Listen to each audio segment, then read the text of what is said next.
Bassetto Paolo. Presente. Bevilacqua Silvia, è assente giustificata.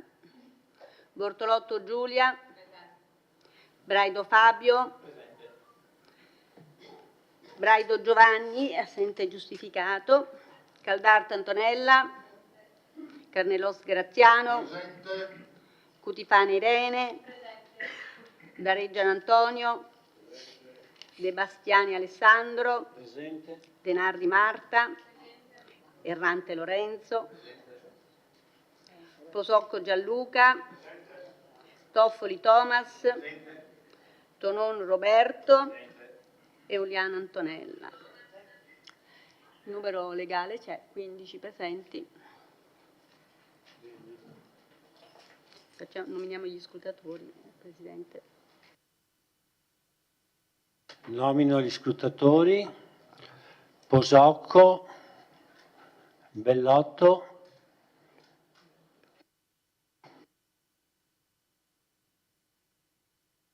Bortolotto, Cutifani. Scrutatori: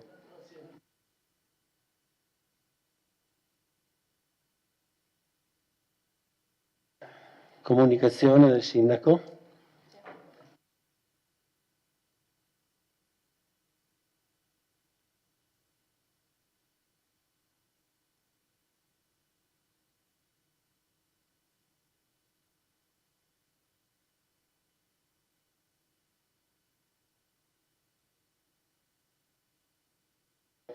Ecco, benissimo. Intanto saluto i consiglieri, saluto i cittadini in sala e saluto anche i cittadini che ci seguono dalla tenda TV.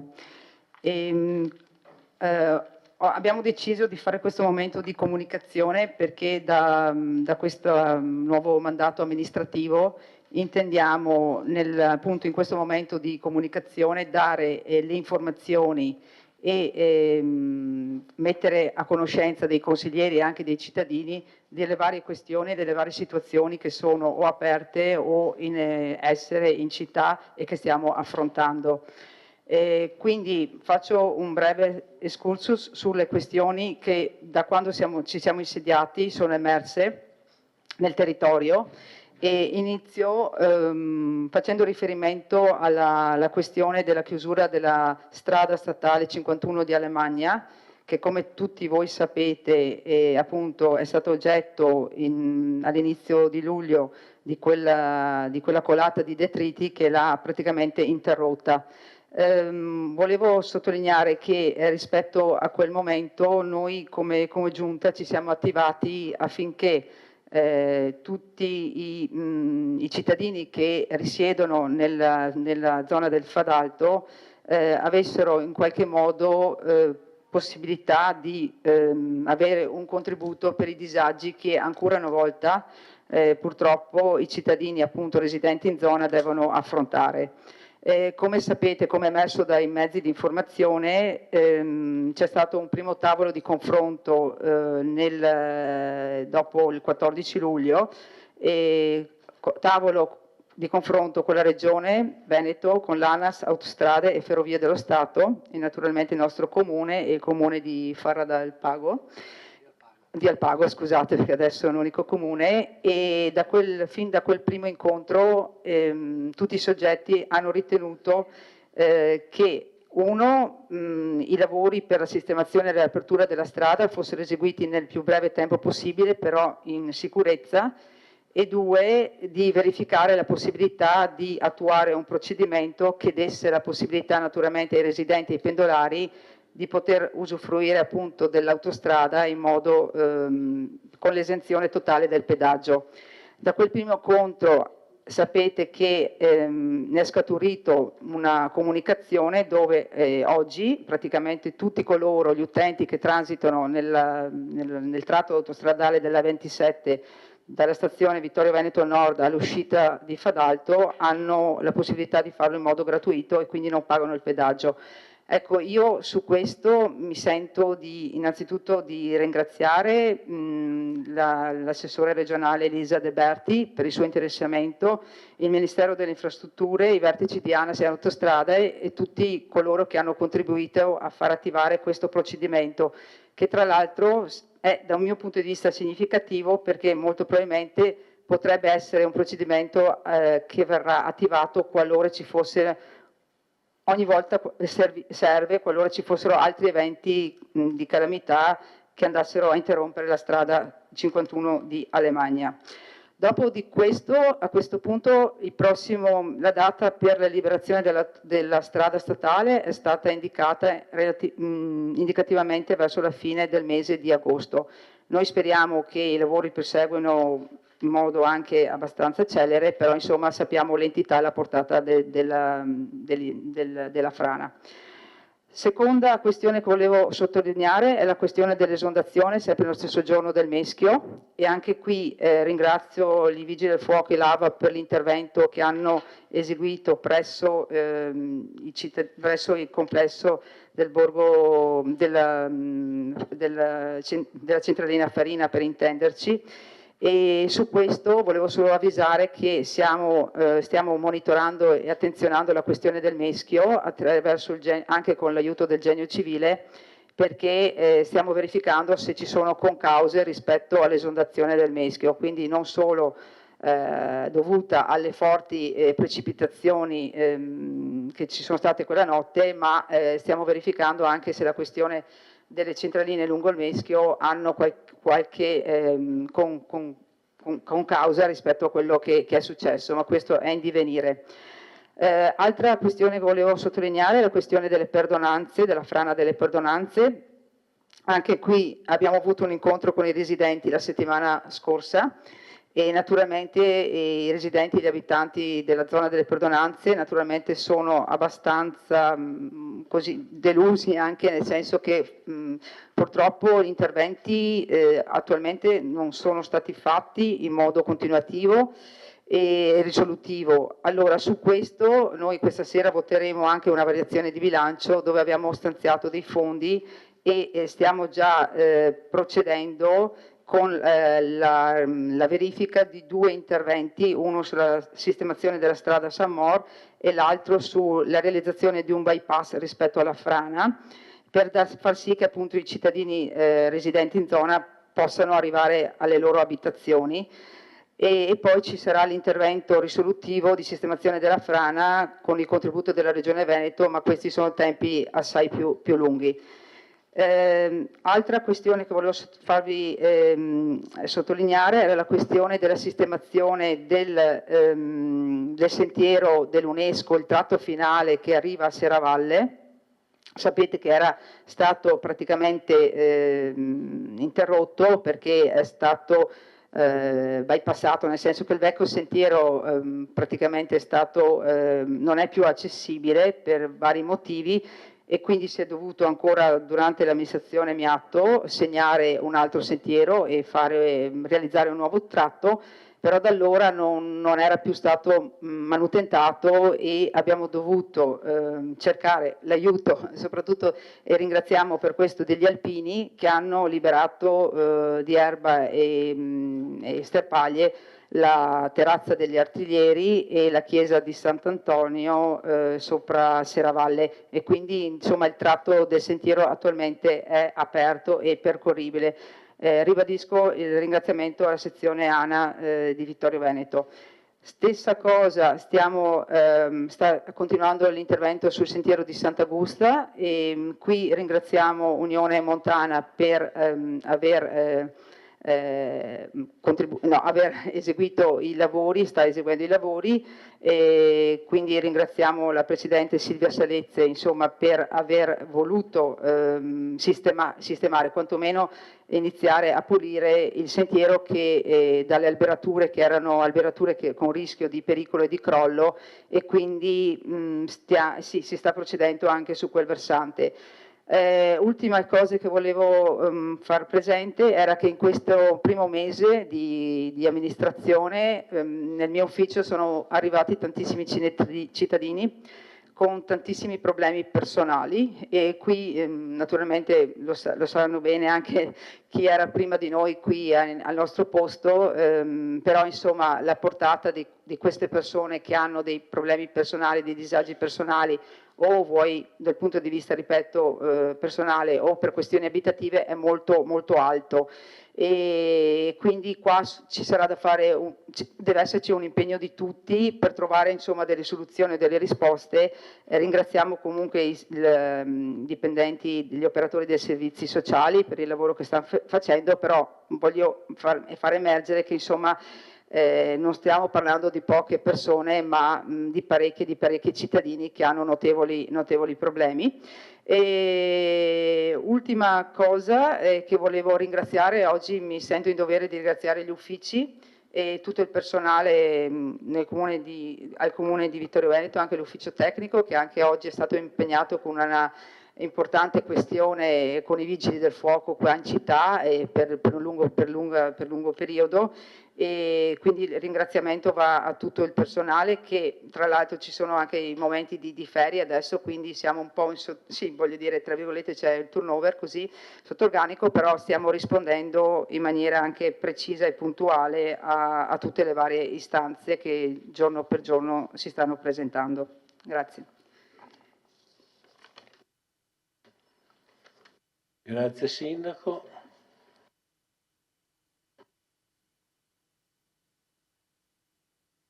Passiamo alla prima delibera, il punto 2 dell'ordine del giorno. Presa d'atto della nomina d'assessore del consigliere comunale Enrico Padoan, subentro oper legis del consigliere comunale Lorenzo Errante, convalida. Salto tutte le premesse. La delibera prevede di prendere atto che a seguito della nomina d'assessore comunale è cessato dalla carica di consigliere comunale Padoan Enrico e che allo stesso è subentrato ope legis Errante Lorenzo, primo dei non eletti nella medesima lista, con una cifra individuale di numero 2037 voti. Di convalidare l'elezione del candidato Errante Lorenzo, accertato che nei confronti dello stesso non sussistono cause ostative di ineleggibilità, incompatibilità ed inconferibilità di cui il decreto legislativo 267/2000 e altri.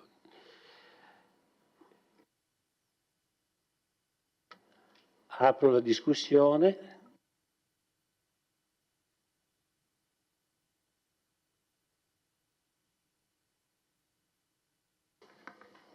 Prego, consigliere Carnellos. La convalida così, credo doveroso, e credo di interpretare i sentimenti di tutti i consiglieri nel dare il benvenuto al nuovo consigliere. È sempre un piacere, come si può dire, avere aria nuova e freschezza in consiglio. Forse anche Lorenzo dirà: non mi hanno visto arrivare, invece è arrivato. Anche un auspicio, visto la giovane età, in questo consiglio c'è passato, c'è presente e c'è soprattutto futuro. E mi sento, come si può dire, di dare un suggerimento ai neoconsiglieri e agli altri neoconsiglieri giovani, quello di considerare quest'Aula una vostra palestra. Oggi è di moda andare in palestra per qualsiasi cosa. Ecco, anche la parola ha bisogno della sua palestra. E la palestra è questo nostro piccolo Parlamento. Non abbiate timore. Con mitezza, la politica sa essere mite, e anzi quella più efficace è proprio quando una politica mite, però deve essere e deve farsi sentire. Allora a Lorenzo dico quello, così mi viene in mente Roberto Vecchioni: sogna ragazzo, sogna. Ecco, anche la politica ha bisogno di sognare. Ti saluto, benvenuto e buon lavoro a tutti. Grazie. Grazie Carnellos. Do la parola a Antonella Uliana.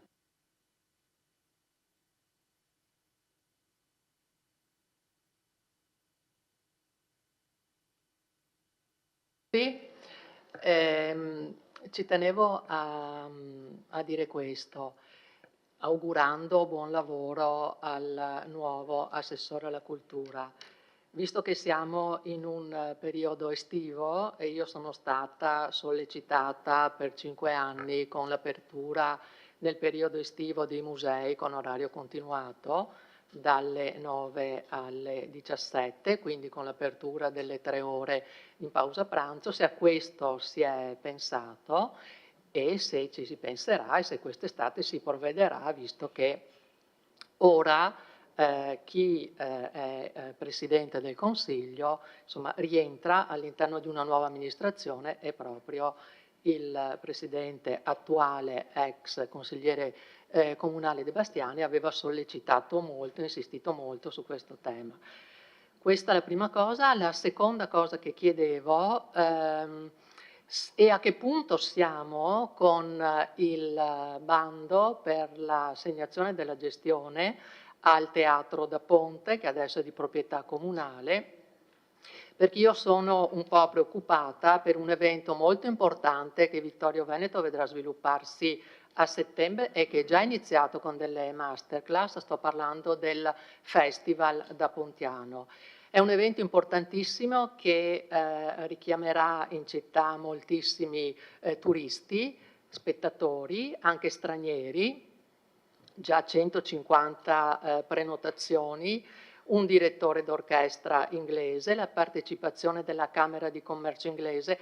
Ecco, io non vorrei che tutto questo venisse dislocato in un luogo meno significativo di quello che con una certa fatica siamo riusciti ad avere in nostra proprietà. Grazie. Grazie consigliere Uliana. Do la parola a Roberto Tonon. Grazie Presidente. Si impara a fare il sindaco, si impara a fare l'assessore, bisogna imparare anche a fare il consigliere. Nel senso che, se non ho capito male, a meno che non mi siano sfuggiti alcuni punti all'ordine del giorno di questa sera, stavamo parlando della presa d'atto, della nomina d'assessore, eccetera, del subentro del giovane e bravo collega Lorenzo Errante. Dopo presumo che ci siano ancora, non so se è cambiato il regolamento in questi pochi giorni e io almeno non me ne sono accorto, ma ci sono le domande di attualità, ci sono le interrogazioni, ci sono le interpellanze, eccetera. Ogni cosa a suo tempo, per cui sicuramente alle domande che ha fatto il consigliere Uliana si era risposto, ma mi auguro che ci sia da parte del Presidente di tutta la Giunta un rispetto del regolamento per cui si risponde alle domande quando saranno correttamente poste. Grazie. Grazie consigliere Tonon. Non vedo altri interventi. Non so se c'è qualcuno che... Prego? Va bene, grazie. La parola... Allora facciamo il secondo giro. La parola a Graziella Carnelos. Del consigliere Uliana meritano sicuramente una risposta. È indubbio che i miracoli ancora non siamo attrezzati a farli. Faremo del nostro meglio. Certo, va detta una cosa, fece male la precedente amministrazione a far scadere un contratto senza pensare che c'è l'istituto della proroga per non lasciare il vuoto nell'interregno fra bando e concorso. Non ci hanno pensato, come non hanno pensato a tante altre cose, e ora sicuramente punzecchiare è facile, ma è anche facile rispondere che porremo rimedio a ciò che non ha fatto l'assessore alla cultura e l'amministrazione la volta scorsa, porremmo rimedio anche, a dir la verità, con, come si può dire, una programmazione diversa. Ecco, sotto questo aspetto vedrete, la città vedrà la differenza tra una cultura autoreferenziale e una cultura davvero popolare. Grazie.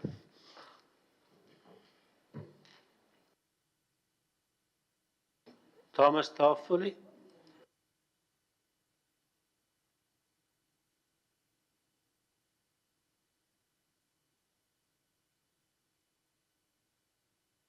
Buonasera a tutti, buonasera Presidente, signor Sindaco e tutti i membri del Consiglio. Doveroso il mio primo intervento in aula consiliare.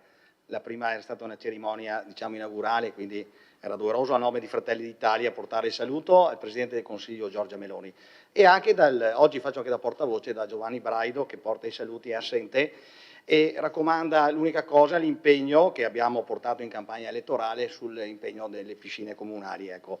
Quindi da parte nostra penso molte liste che hanno portato avanti questo impegno, presto sarà da prendere in mano durante le assemblee qualche cosa di interessante e il destino. Quindi auguro a tutti i consiglieri buon lavoro, vedo molti giovani, freschi, nuovi, con vitalità per questo Comune. Da parte mia ho già dichiarato sarà un'opposizione costruttiva per il bene della città, dei cittadini e per quanti mi hanno votato, e spero un'ottima collaborazione anche da parte della minoranza. Grazie e buon lavoro. Grazie consigliere Toffoli. Chiede la parola Paolo Bassetto.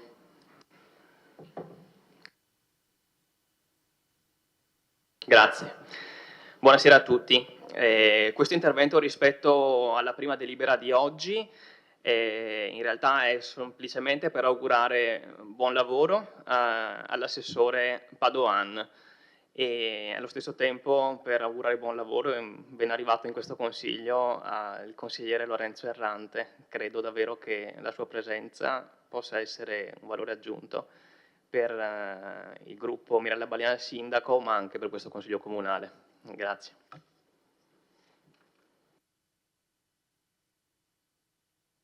Grazie consigliere Bassetto, non vedo altre richieste di intervento, passiamo al voto.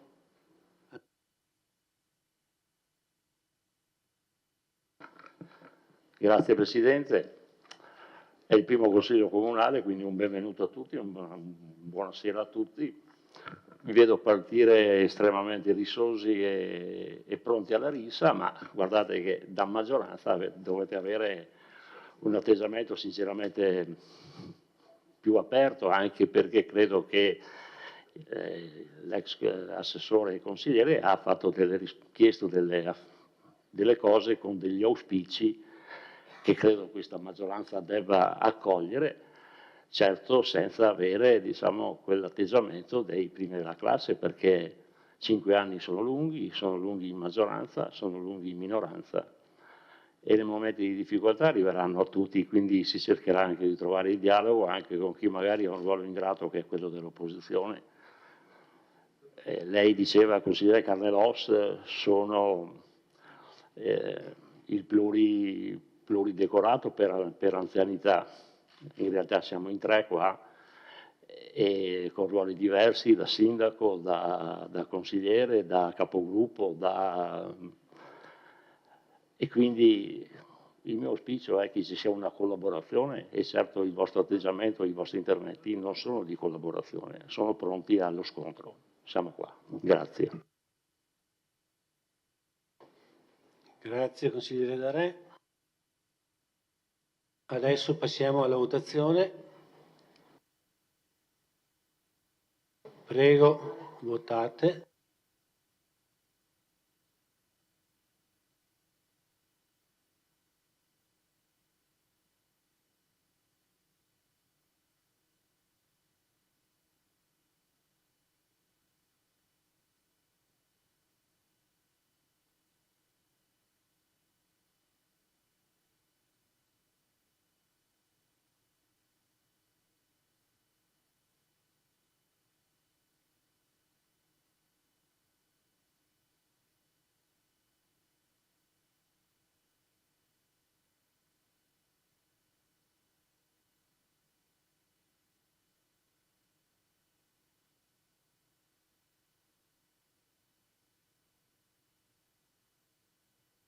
Delibera approvata, favorevoli 15, all'unanimità.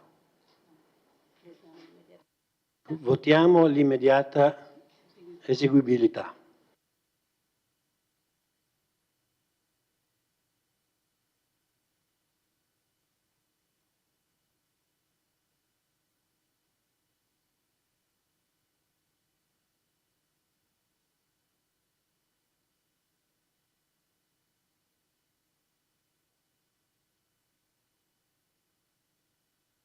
Bene, grazie.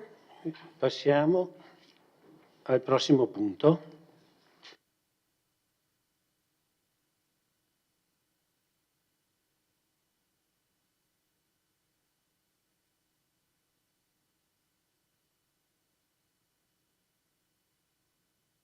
DUP 2024-26, variazione, sezione operativa, programma triennale lavori pubblici e l'elenco annuale 2024. Do la parola all'assessore De Antoni.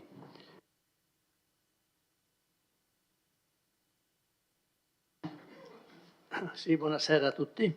Quindi illustro brevemente questa delibera che in pratica consiste nella modifica solamente per l'importo complessivo dei lavori per quel progetto che si chiama intervento PNRR, percorsi di autonomia per persone con disabilità, Vittorio Veneto, Palazzina Via Galilei. È conosciuto come Palazzina di Via Galilei. Qui eravamo partiti con un progetto iniziale di circa 600.000 euro, che è stato successivamente aumentato prima a 670.000 e adesso con l'intervento che proponiamo questa sera si arriva a complessivi 800.000 euro, di cui 10.000 sono ancora legati alla domotica e il resto sono interventi sulla palazzina, quindi interventi sul fabbricato. C'è stato un primo aumento di 70.000 che è stato approvato ancora nella variazione di bilancio che abbiamo fatto ad aprile. Poi c'è stata la proposta di aumentare di 40.000 euro l'importo, prendendone dai 50.000 che sono inseriti nel quadro economico per quanto riguarda le opere di domotica e altre opere di supporto, e parlando recentemente con i professionisti incaricati è risultato che era opportuno completare il quadro economico con un ulteriore investimento di 40.000 euro, anzi 41.000 per l'esattezza, e quindi il quadro economico viene variato e quindi complessivamente il progetto che era partito con 600.000 euro nel piano annuale triennale delle opere pubbliche adesso arriva fino a 800.000 euro. Abbiamo preferito fare subito questa cosa perché il progetto deve essere ancora realizzato e i tempi sono molto stretti, come era già stato indicato ancora nella delibera, ancora ad aprile. Purtroppo non c'è ancora l'incarico per la progettazione, non è stato ancora formalizzato, viene formalizzato lunedì o martedì, e quindi i tempi sono molto stretti perché per spiegare l'aspetto tecnico è una sciocchezza l'ultima, nel quadro economico non era previsto una somma per gli imprevisti, cosa che la legge prevede obbligatoriamente. Siccome questo progetto, rientrando nel PNRR, anche se poi modificato l'investimento, ma insomma la consigliera Uliana sa bene, Caldar conosce bene tutto l'argomento, questi progetti devono essere validati da un altro studio tecnico, quindi se manca qualche cosa, piuttosto che rischiare che il progetto torni indietro, ho detto mettiamo questi 40.000, se poi non servono, non ci sono imprevisti, tanto bene. Quindi questa è la variazione che proponiamo del piano del programma triennale dei lavori pubblici e dell'elenco annuale. Se ci sono domande di chiarimento sono qua.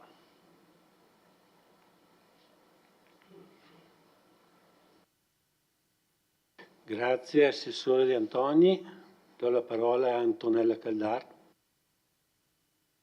Grazie, buonasera a tutte e a tutti anche da parte mia. Scusate. Allora, prima di fare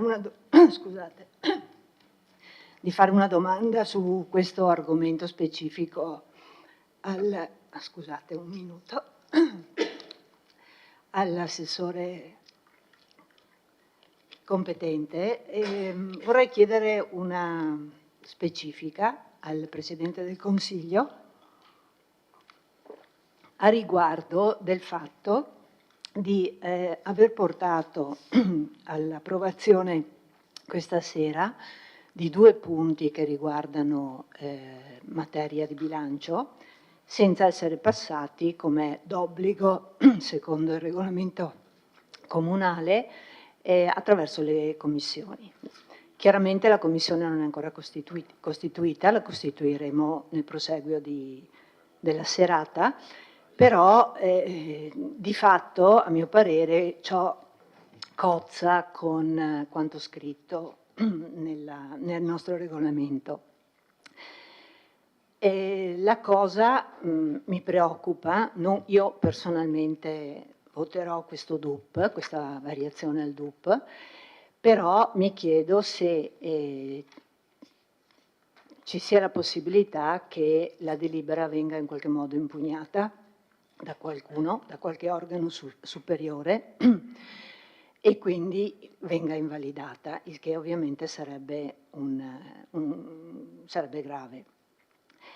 Nel nostro regolamento si parla specificatamente mi pare che sia l'articolo 10, si parla specificatamente di documenti di bilancio, di programmazione e di DUP. Quindi è pur vero che il prossimo punto è un assestamento, quindi forse potrebbe non rientrare in questa specifica, ma qui parliamo specificatamente di DUP. Quindi questa è una domanda tecnica che vorrei fare, a cui desidererei avere una risposta, e soprattutto vorrei anche sottolineare il fatto che il Presidente del Consiglio ha convocato questo Consiglio e ha dato a noi capigruppo la possibilità, come è nel nostro diritto, di riunirci in conferenza giovedì scorso, però l'unica cosa scritta in questa convocazione, come potete vedere, è la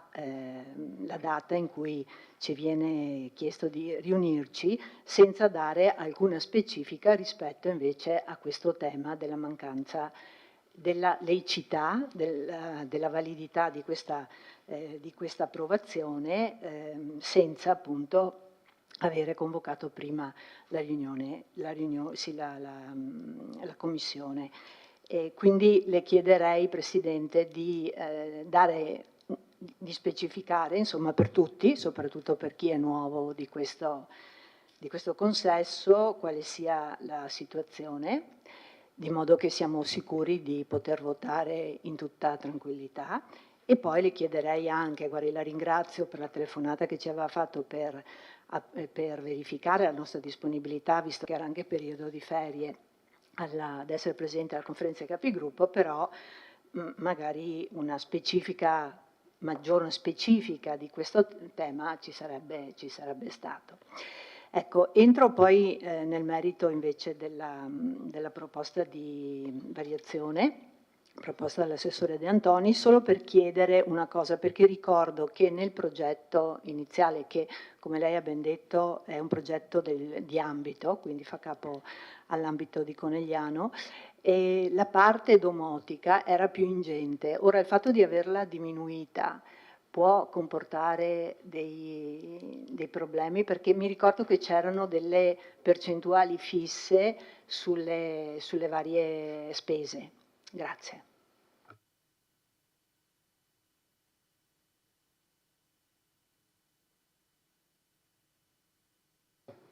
Allora, se non ci sono altri interventi, io rispondo con la considerazione che la Commissione ovviamente non poteva essere convocata in quanto non è ancora costituita.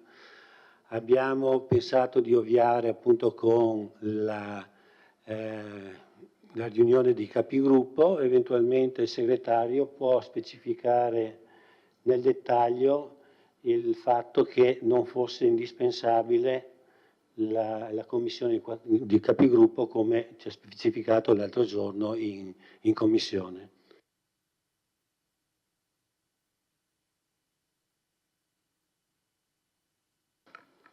Sì, l'articolo del regolamento prevede che le commissioni si esprimano obbligatoriamente sugli atti programmatori dell'ente e poi passa a specificare quali sono gli atti programmatori, cioè il bilancio, il DUP e poi le varianti urbanistiche o i piani urbanistici. Nel caso specifico sono delle variazioni puntuali, il DUP non viene cambiato, modificato, viene modificato ma non sicuramente nella sua pienezza e nella sua struttura, si tratta semplicemente di un'opera che era già prevista nel programma delle opere pubbliche e che viene modificato soltanto nell'importo. Per la variazione di bilancio vale la stessa cosa, non è il bilancio che approviamo, ma è una variazione di bilancio che non è specificatamente richiesto dall'articolo del regolamento. Queste sono le valutazioni che sono state fatte.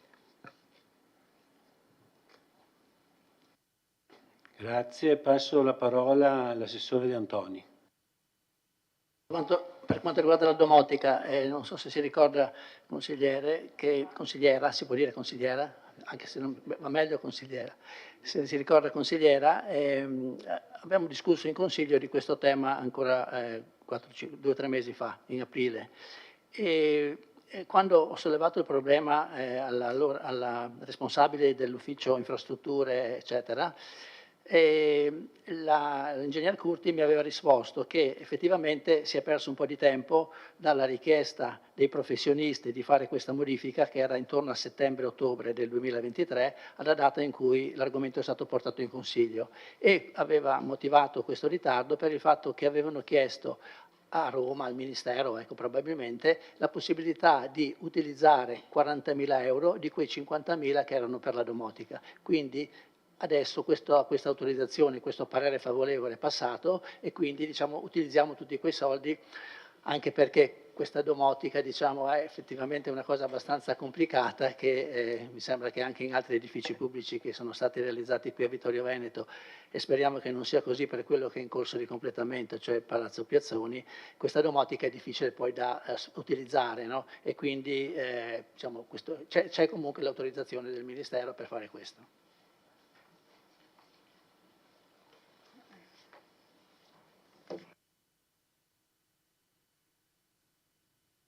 Volevo fare una domanda. Dunque, se ho capito bene, verrebbe incrementato sotto il profilo economico il progetto di 40.000 euro, se ho capito bene, per gli imprevisti.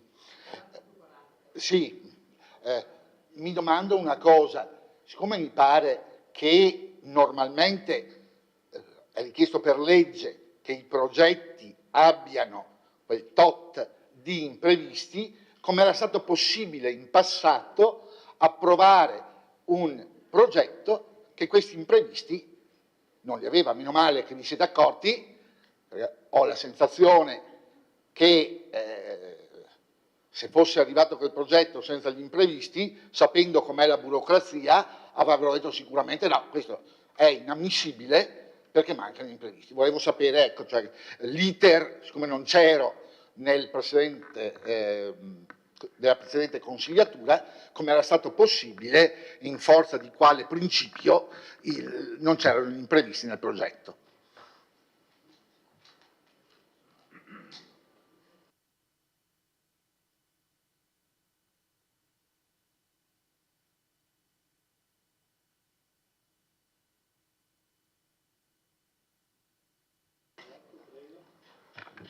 Grazie Presidente, buonasera a tutte e a tutti anche da parte mia. Volevo fare una semplice domanda, visto qui la lettura della variazione del DUP del piano opere pubbliche. Ho fatto un sacco di fatica a leggerlo perché, come prima, cioè, è scritto in piccolissimo, quindi bisogna avere una gran vista.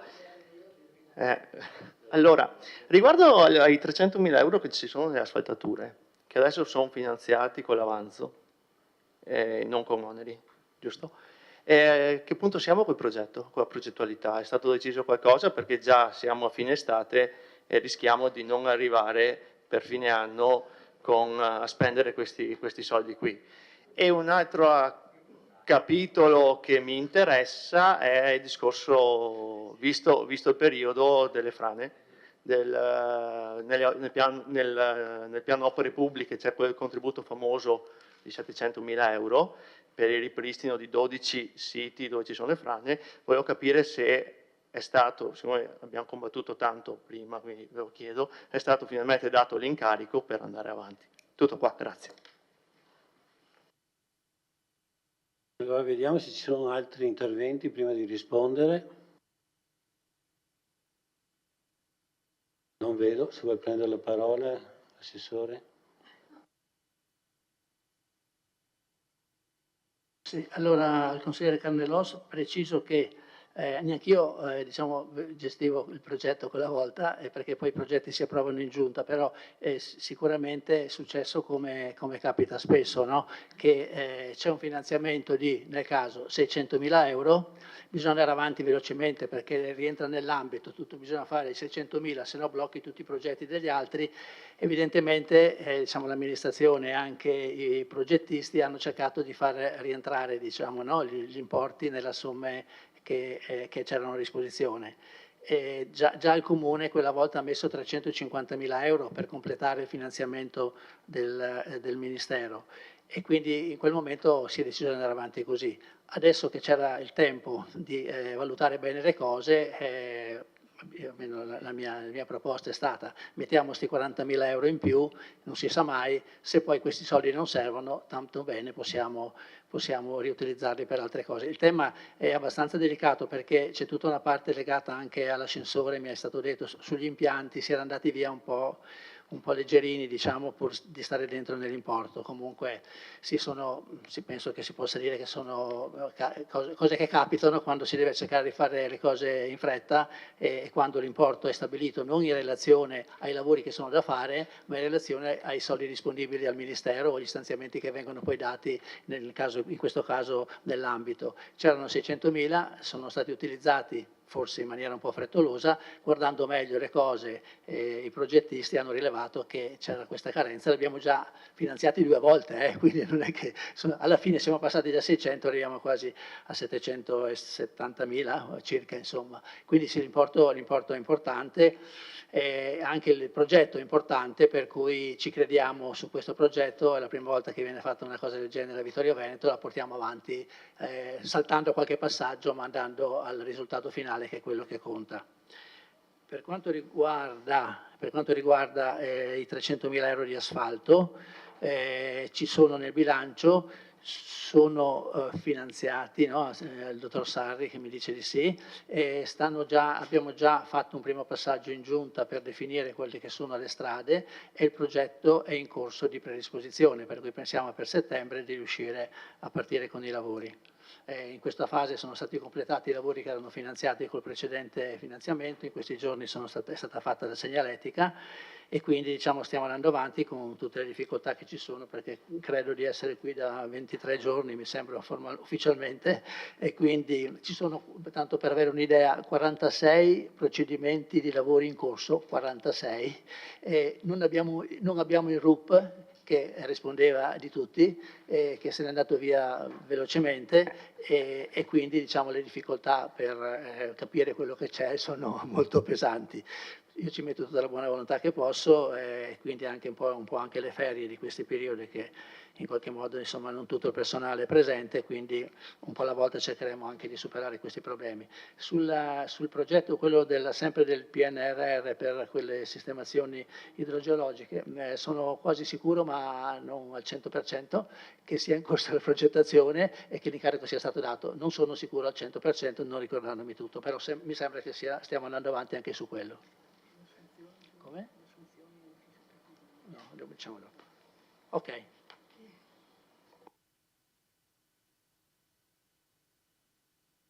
Grazie Assessore Antoni. Vediamo se ci sono altri interventi, altrimenti passiamo alla votazione. Apro la votazione.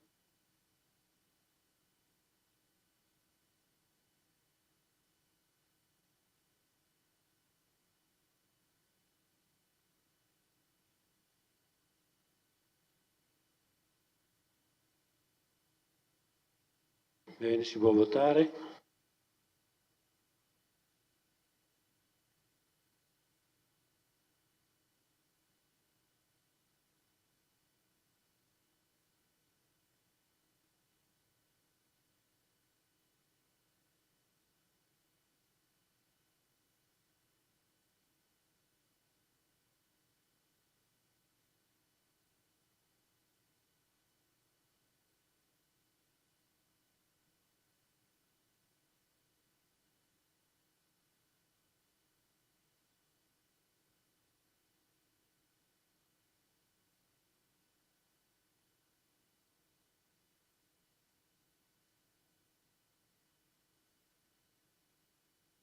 Bene, allora era voto all'unanimità, perfetto, adesso passiamo all'immediata eseguibilità.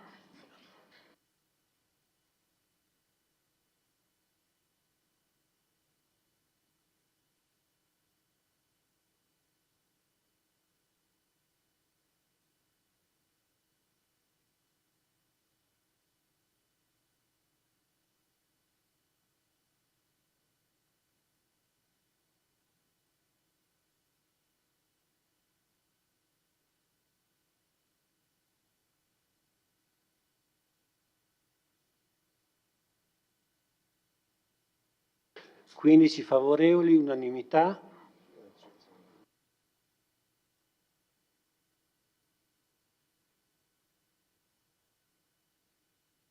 Bene, possiamo passare al quarto punto dell'ordine del giorno.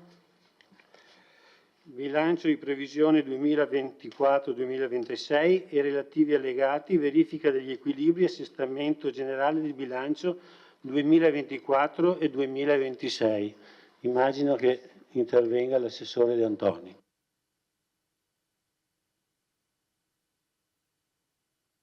Sì, dunque questa delibera si compone di due aspetti. Uno è la verifica degli equilibri di bilancio.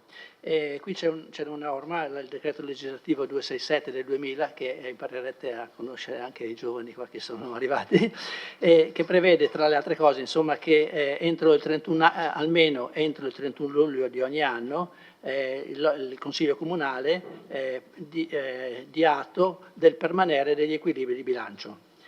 Questi equilibri di bilancio sono la sommatoria di una serie di approfondimenti che il dirigente del settore economico-finanziario, il dottor Sari, che così presento anche a quelli che non lo conoscono, il dottor Sari, dirigente del settore economico-finanziario, quindi prima della fine di luglio ha chiesto a tutti i dirigenti degli uffici di verificare che tutti i capitoli di bilancio, per semplificare, insomma, fossero aggiornati. Ad esempio, no? Ha chiesto di verificare la congruità delle previsioni degli stanziamenti di entrata e di spesa, cioè ad oggi come sono i capitoli di bilancio rispetto alle previsioni di gennaio, sono tutti coperti, sì, o qui anche fino alla fine dell'anno, oppure ci sono delle carenze. Poi un altro aspetto importante è l'adeguatezza dei fondi rischi, cioè il fondo crediti di dubbia esigibilità, il fondo contenzioso e il fondo spese future. Sono possiamo chiamare dei fondi specifici che vengono inseriti in bilancio proprio per garantire che anche di fronte a imprevisti ci sia comunque la copertura, ad esempio, di un credito che pensavamo di avere e che invece non viene riconosciuto, e quindi in questo caso avremo una mancata copertura degli stanziamenti di bilancio e via lo stesso fondo contenzioso in caso di questioni legali, e il fondo spese future, non so che cos'è, ma mi dice. Poi verificare anche l'andamento dei lavori pubblici e controllare l'andamento dei residui attivi e dei residui passivi, confermandone la consistenza. Questa è la verifica che il dottor Sari ha fatto con tutti i dirigenti, e da questo emerge che c'è una sostanziale congruità di tutti questi investimenti, e quindi dal punto di vista del bilancio le cose per adesso vanno bene. Questa è la prima parte, quindi è la verifica degli equilibri di bilancio. La seconda parte invece è questa variazione di bilancio che prevede un importo complessivo di variazione di 1.287.168 euro, di cui 743.516 di parte corrente e 543.651 di parte capitale. Come siamo arrivati a fare questa variazione? Ci sono tutta una serie di interventi che abbiamo fatto, e abbiamo indicato di modifiche che abbiamo fatto, mossi da 2 o 3 principi generali. Innanzitutto c'erano delle urgenze da sistemare, dovute a alcuni capitoli che erano sottostimati rispetto alle previsioni che c'erano state e all'andamento delle spese. Quindi a questi capitoli abbiamo dovuto in qualche modo integrarli con alcune piccole modifiche. Poi un altro aspetto importante è quello legato a dei lavori che sono in piedi, diciamo, e oppure sono emersi in quest'ultimo periodo. L'esempio che faceva prima il sindaco è la frana delle perdonanze, i cui problemi sono emersi ai primi di aprile, ma che non c'era in bilancio uno stanziamento adeguato per porvi rimedio. E altri sono l'esempio sempre parlando di strade, no? Di questi problemi della viabilità sulla statale, quindi della possibilità, quando abbiamo deciso questa cosa, della possibilità di stanziare una somma, in questo caso di 10.000 euro, per venire incontro alle esigenze delle persone che sono colpite da queste maggiori spese dovute a non poter fare il percorso sulla statale ma andare in autostrada. Altre cose riguardano dei capitoli di bilancio che erano stati inseriti prevedendo le entrate corrispondenti dal fondo alienazioni. Queste alienazioni non ci sono state, per cui abbiamo dovuto fare una manovra per coprire quelle spese che erano effettivamente necessarie, perché parliamo anche di manutenzioni, no? con fondi correnti, problemi sui cimiteri, problemi sulla segnaletica stradale, eccetera, eccetera, eccetera. Quindi questo è il secondo punto. Il terzo punto era quello di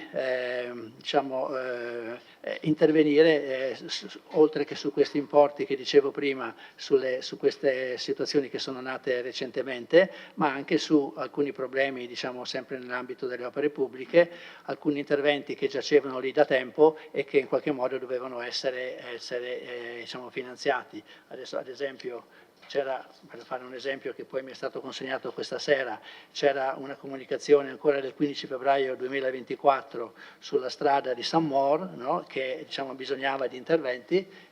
Noi che abbiamo affrontato il tema della frana delle perdonanze e conseguentemente delle difficoltà delle persone a fare quel percorso della strada di San Maur, siamo intervenuti prevedendo degli interventi anche in questo senso.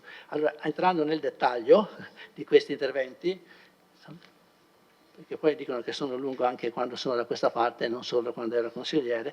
Velocemente, sulle spese correnti abbiamo messo 40.000 euro per le spese del vestiario della polizia locale.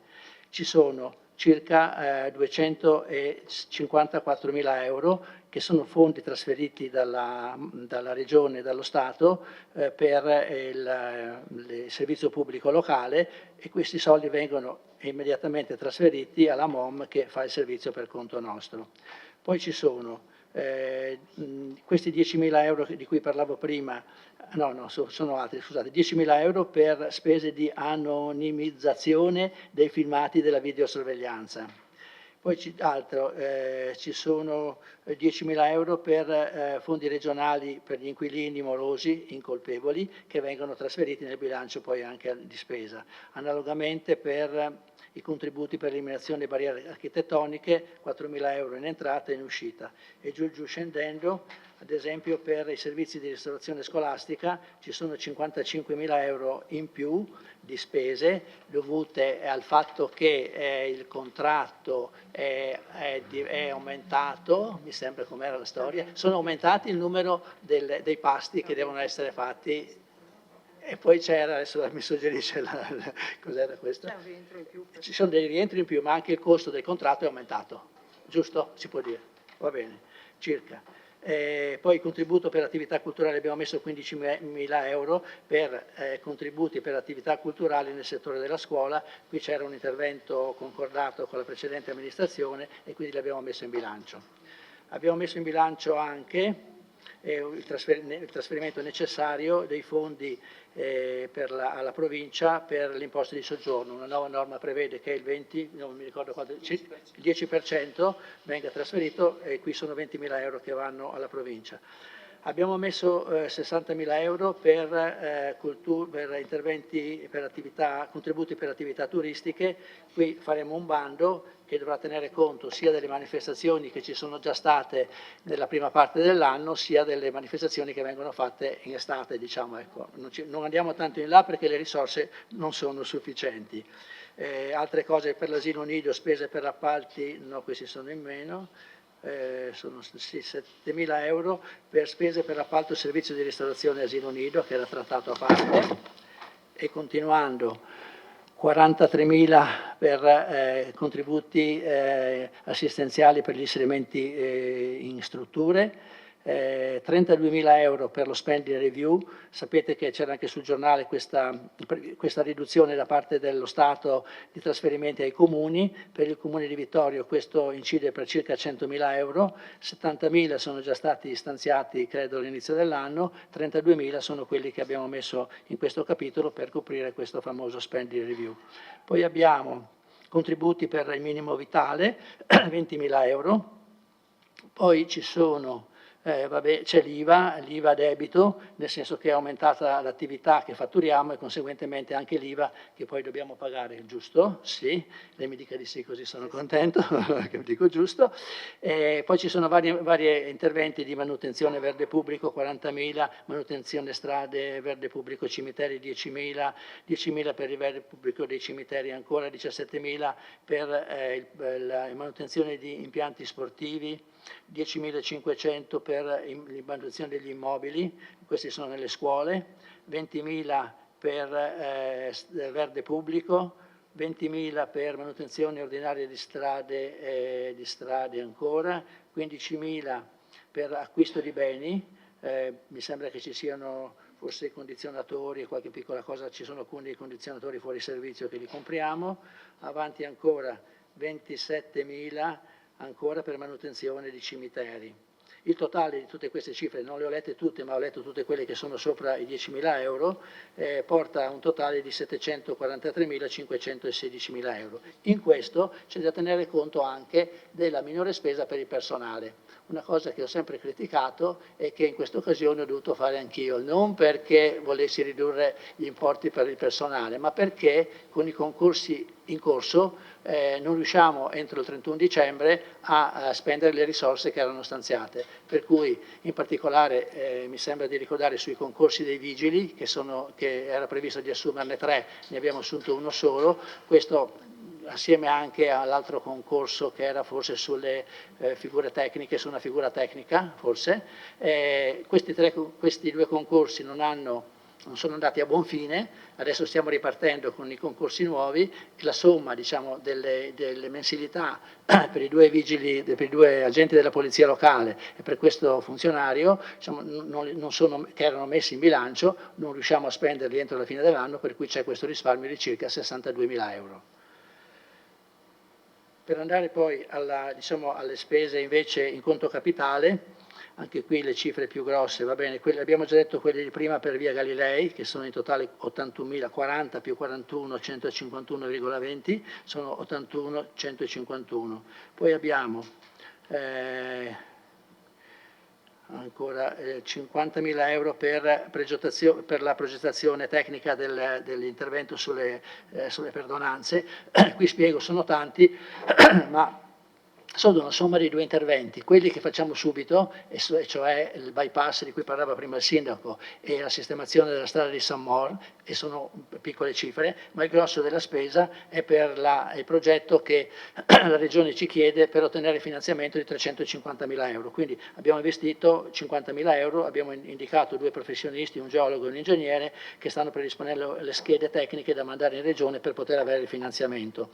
Abbiamo poi 17.000 euro per la perizia di variante della palazzina ex MOM, abbiamo ancora 25.000 euro per manutenzione dei cimiteri, abbiamo ancora l'intervento di via Dalmazia che sono 60.000 euro, una grossa cifra, ma che comunque dal preventivo che abbiamo sembra che serva tutta questa cifra qua. Non abbiamo ancora fatto il progetto definitivo, quindi probabilmente questa voce potrebbe essere anche modificata, assieme anche alle voci che adesso cito, cioè 200.000 euro per manutenzione straordinaria strade, che sono una serie di strade che sono state segnalate dall'ufficio tecnico, per i quali è stato messo, diciamo, non in bilancio puntualmente, ma è stata messa una cifra complessiva, e le strade a cui facciamo riferimento sono via Longhere, via Formeniga, via San Mor, che abbiamo detto che dobbiamo fare, via Col di Stella, via Borgo Vignola, eccetera, eccetera. Sono tutta una serie di interventi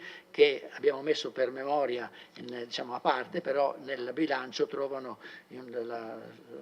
sede in un capitolo complessivo di 200.000 euro. Poi è previsto finalmente un un intervento medio diciamo, sulla palazzina di via Carducci, dove si lamentavano le signore della quell'umidità che c'è lungo le scale. Questo lo facciamo, ecco, 17.000. E per finire, l'ho fatto troppo lunga forse, abbiamo ancora al Palazzo delle Poste, di nostra proprietà, 25.000 di intervento per sistemare degli scarichi che creavano problemi agli uffici, quelle che io chiamo direzioni didattiche, ma si chiamano direzioni di circolo forse, o quella cosa lì, insomma, quella roba là. Ecco. Ok, qui sarebbe questa variazione, torno a dire, per un importo complessivo di 1.287.000 che utilizza dell'avanzo di amministrazione 2023 l'importo di 659.151 euro. Tanto per memoria, l'importo complessivo dell'avanzo disponibile nel rendiconto 2023 è di 3.178.000 erotti, noi ne investiamo in questa prima variazione 659.000. Grazie Assessore. La parola ai consiglieri.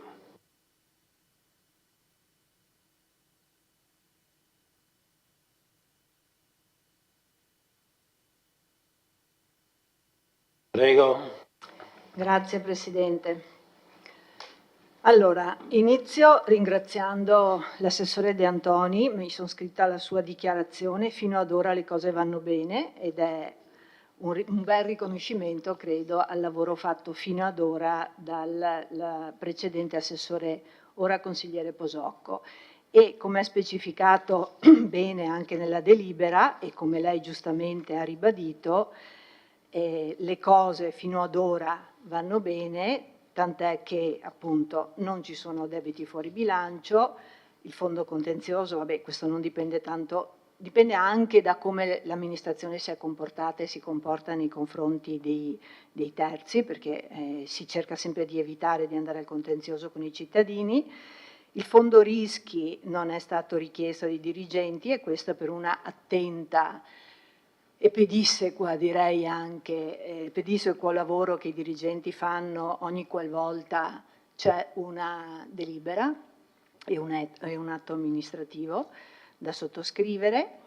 Le società partecipate in questi anni sono state monitorate bene, se è vero che nessuna di loro è in perdita, le partecipate ovviamente.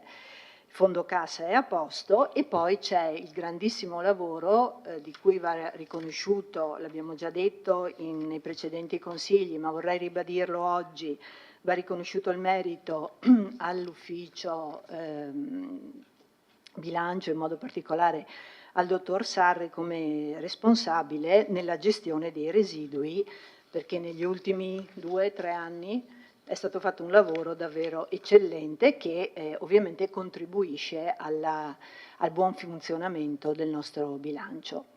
Ecco, quindi un riconoscimento a lei per aver riconosciuto il buon lavoro fatto dalla nostra amministrazione e noi ci auguriamo che le cose continuino ad andare bene anche nel proseguo del vostro lavoro e ce lo auguriamo ovviamente per il bene di tutti i cittadini. Quindi abbiamo un bilancio in equilibrio. Un bilancio in equilibrio a cui lei propone una serie di variazioni. Allora, innanzitutto ringraziamo, immagino di poterlo fare a nome certamente del nostro gruppo, ma immagino anche di tanti cittadini, ringraziamo ANAS che sta pagando o che pagherà, che continuerà a pagare autostrade per aver liberalizzato il tratto di competenza. Poi sui contributi che avevate previsto, che vedo che sono rimasti iscritti a bilancio, potremo discutere, insomma. Comunque, e anche su come questi contributi poi potrebbero, se mai saranno concessi, essere dati ai cittadini, con quale regolamento guardo negli occhi la dottoressa Costalunga, che su queste cose chiaramente è sempre molto, molto attenta, perché è chiaro che ci vuole un regolamento per, cioè dare contributi a un privato richiede, insomma, richiede dei passaggi molto delicati. Comunque lo si vedrà. Torniamo alla questione che lei ha anticipato del taglio della spesa del personale. E ogni qualvolta, allora, per trasparenza dobbiamo dire che i concorsi che sono stati fatti per assumere vigili sono stati numerosi e praticamente ogni volta o alla fine non c'erano persone in grado, diciamo, selezionate, in grado di farsi carico dell'incarico, oppure abbiamo avuto anche negli anni molti vigili che se ne sono andati, quindi senza dubbio i vigili, la polizia locale è sempre carente di personale.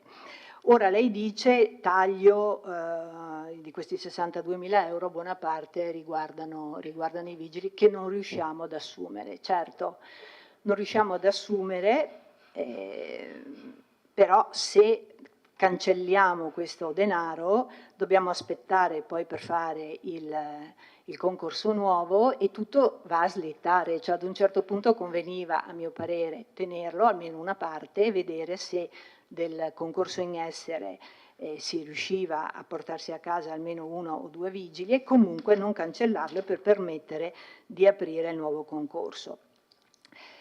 E poi una osservazione che lei mi faceva sempre quando sedevo al suo posto era: è vero, non si possono assumere per esempio i vigili, però perché non usi quei soldi per assumere altro personale che serve agli altri uffici? Quante volte me l'ha detto? Ogni volta. Ecco, io le spiegavo quali erano tecnicamente i motivi, lei mi diceva che assolutamente no, lei avrebbe cambiato tutto, ora invece ci ripropone la stessa non soluzione. Quindi gli uffici tecnici, come sappiamo, sebbene noi abbiamo lavorato parecchio nel possibile delle disponibilità di bilancio per coprire i posti vacanti, continua a rimanere un buco, se non nero, almeno grigio, diciamo, a livello di personale. Poi io sono contenta ovviamente che lei metta a bilancio 40, mi pare 50, adesso non mi ricordo, 1.000 euro per il vestiario dei vigili. Ovviamente l'anno scorso non è stato acquistato, è giusto che venga acquistato ora.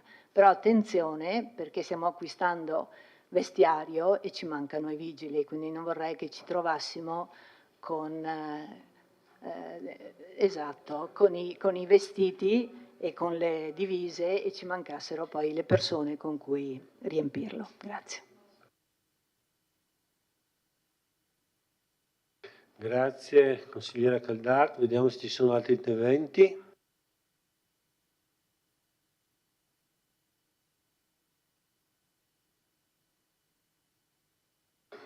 Posocco.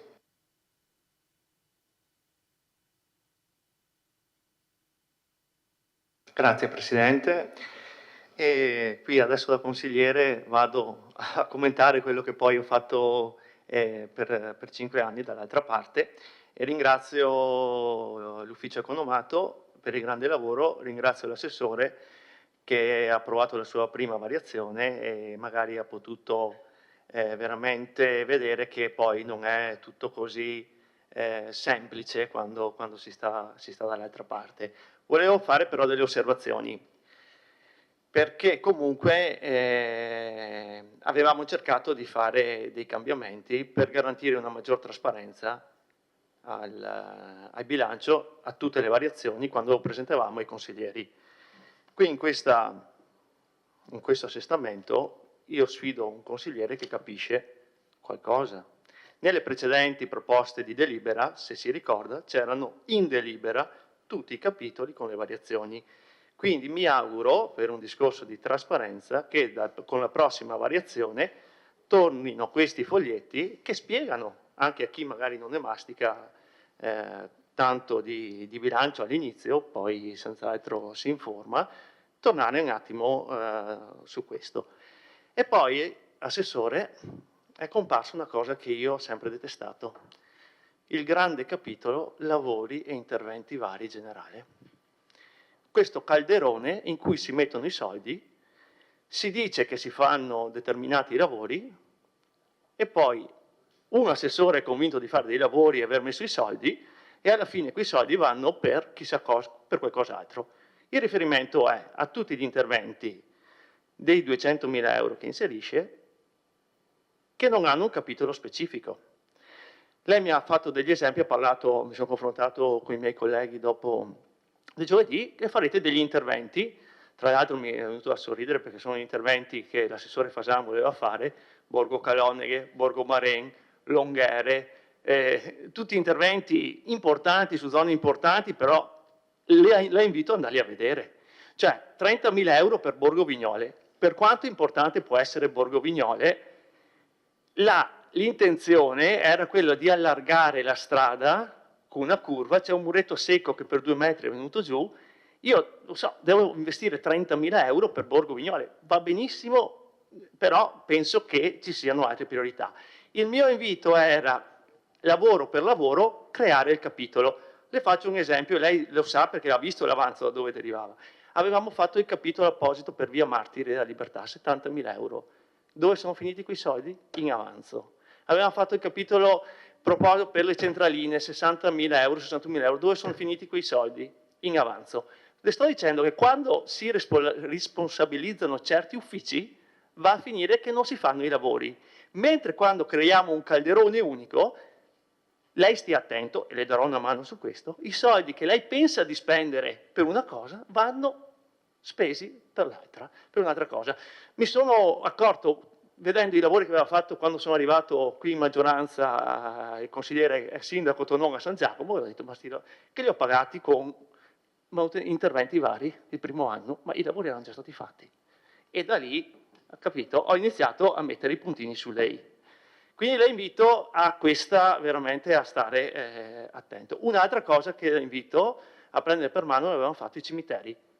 Noi continuiamo a mettere soldi nei cimiteri, giustamente, però non abbiamo il personale sufficiente per farlo. Avevamo, e ci sono negli uffici, dei preventivi per dare lavoro, esternalizzare il lavoro. Li consideri, perché migliora il lavoro, senz'altro, migliora la produttività e si troverà anche a risparmiare qualche soldino. Via San Maur, qualcosa che mi sta molto a cuore. L'intervento in via San Maur era previsto, cioè è un intervento determinante per la viabilità di quello. I soldi c'erano anche prima che io andassi via.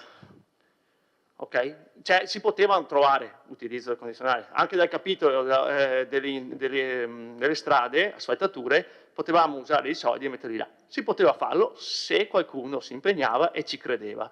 Quindi benissimo questo lavoro, sottolineo benissimo questo lavoro, peccato che sia arrivato solo adesso. Una domanda, se la Fran in via Dalmazia ha un proprio capitolo, se va dentro nel calderone totale. Ecco, questo mi interessa. E poi quanto all'incarico per la frana e per l'ansia mi sta bene, non lo contesto. Certo è che se noi andiamo a prevedere 50.000 euro, la situazione è importante, significa che l'intervento supererà probabilmente, tranquillamente, i 500.000 euro. Quindi è un intervento veramente importante e sì, spero vada fatto anche la svelta per quella popolazione. Grazie. Grazie consigliere Posocco. Vediamo se ci sono altri interventi. Carneros. Sì, dunque, ho apprezzato la pacatezza e la costruttività degli interventi del consigliere, della consigliera Caldarte, del consigliere Posocco. Secondo me ha fatto bene l'amministrazione avere il calderone. Mi spiego. Come è stato detto anche stasera dal consigliere Posocco, nel bilancio c'erano 70.000 per quella cosa che non è stata fatta. Ecco, se c'è un capitolo generale, chissà che a questo punto, man mano che ci sono le necessità, si possa fare più velocemente. È indubbio e non mi sfugge la cosa che a quel punto ci sono i burocrati, ma io conto sul fatto che ci sia la politica che indirizza. E vedete, sono convintissimo che se non cominciamo pian pianino, man mano che sorgono i problemi, a porvi rimedio, piuttosto che le grandi programmazioni, che poi rimangono sulla carta.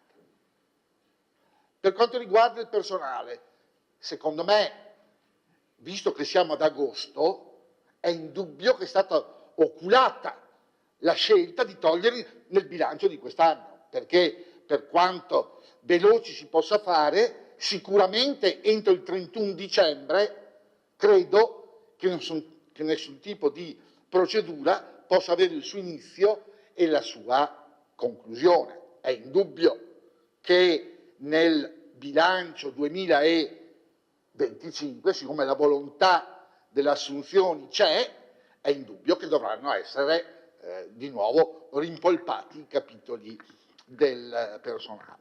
Va detta anche una cosa che, a dire la verità, non mi meraviglia: il fatto che normalmente verso la fine dell'anno ci si trovi nei capitoli del personale più soldi di quelli necessari. Di solito è un fatto di prudenza amministrativa. È indubbio che sarebbe terribile arrivare verso la fine e non avere i soldi per pagare. Ripeto, ad agosto è indubbio che sia possibile fare la fotografia della possibile spesa entro il 31 dicembre, quindi tutto quello che rimane è giusto riutilizzarla. Ecco, ho finito. Sono rimasto in tempi, sì.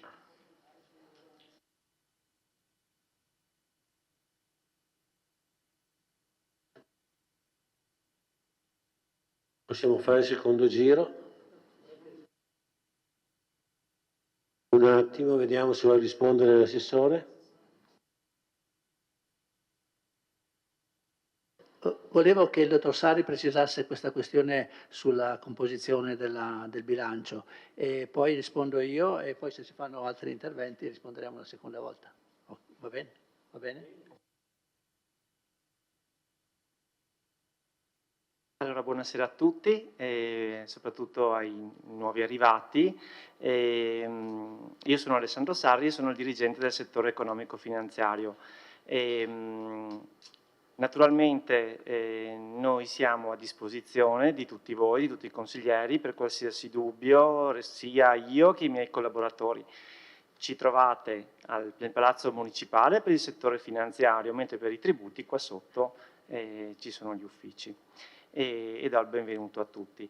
Mi preme precisare che il bilancio, soprattutto mi rivolgo principalmente ai nuovi arrivati, non ai, passatemi il termine, veterani, insomma.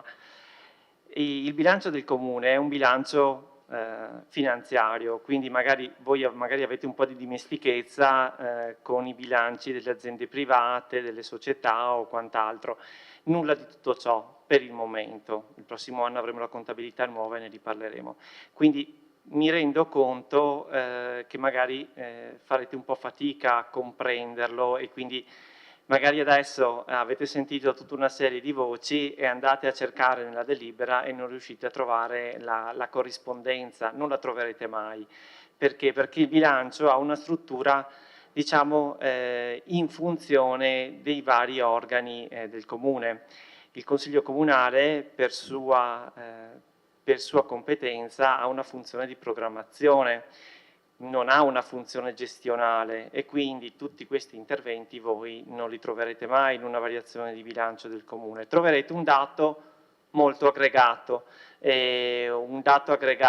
per titoli e categorie per l'entrata, mentre per missioni i programmi per la spesa. È un dato molto aggregato, quindi voi non riuscirete mai a declinare queste somme.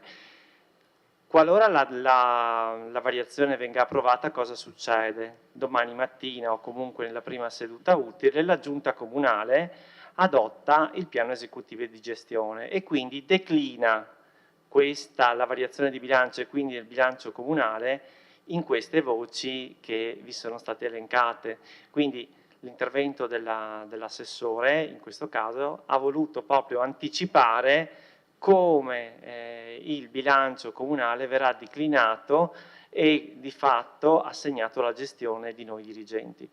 Quindi quello che mi preme capire in questa sede è proprio farvi capire che l'unità di voto è un dato molto aggregato e l'intervento è un anticipare quello che sarà la competenza della Giunta, insomma, cioè nel declinare le risorse stanziate nel bilancio. Non avrei altro da precisare, insomma. Grazie.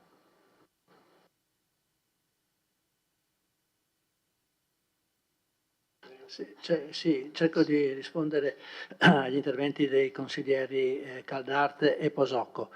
Sulla questione del personale,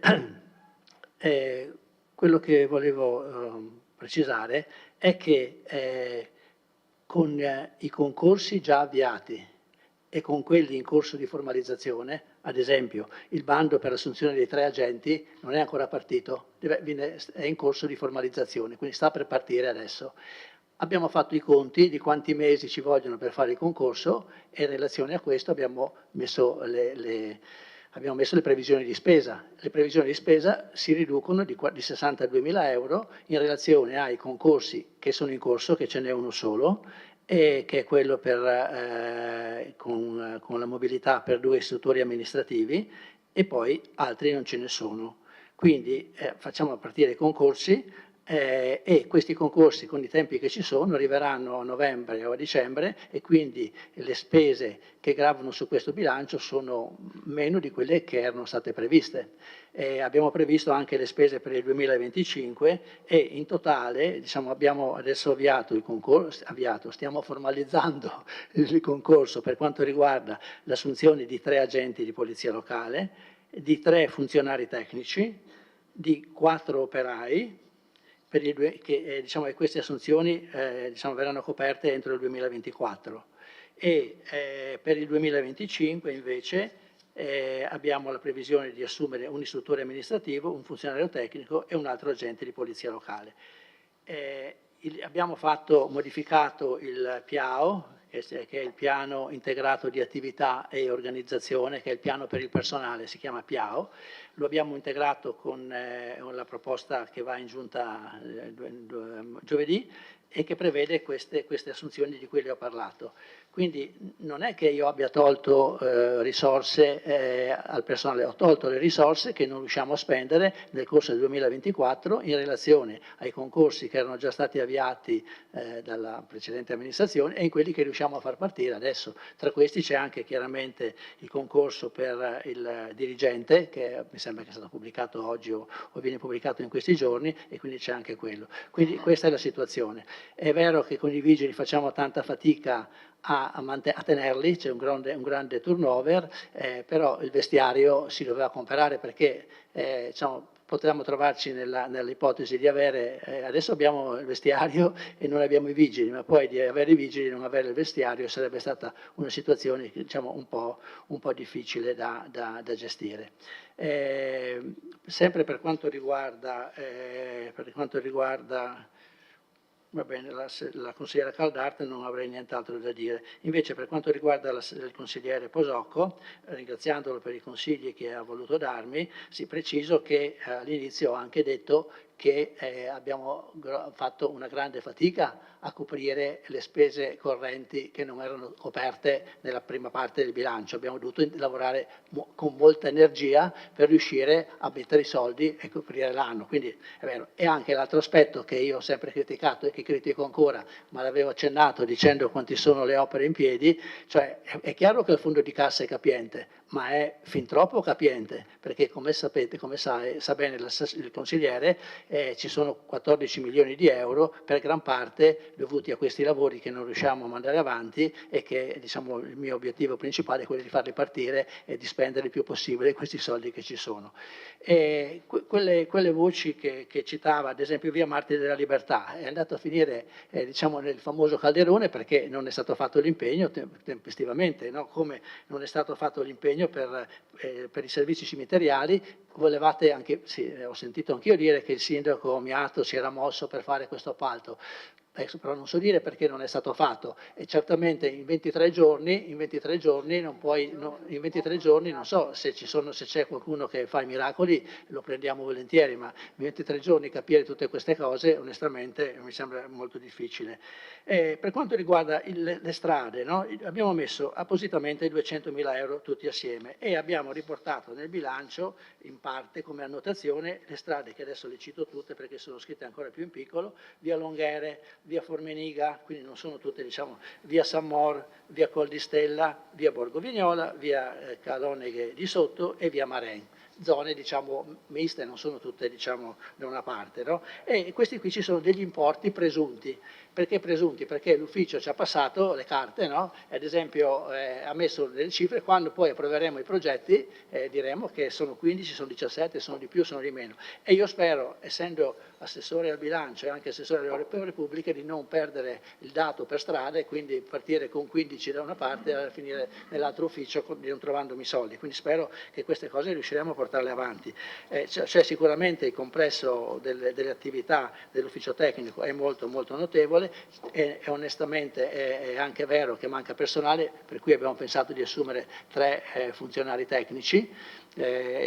Quindi diciamo, cerchiamo di metterci delle persone che possono aiutare il personale che oggi ci lavora e quindi un po' alla volta facciamo tutto. Via Dalmazia è messa a sé stante, sono 60.000 euro per via Dalmazia, l'intervento, stiamo solo aspettando il parere della sovrintendenza, è tutto pronto per partire.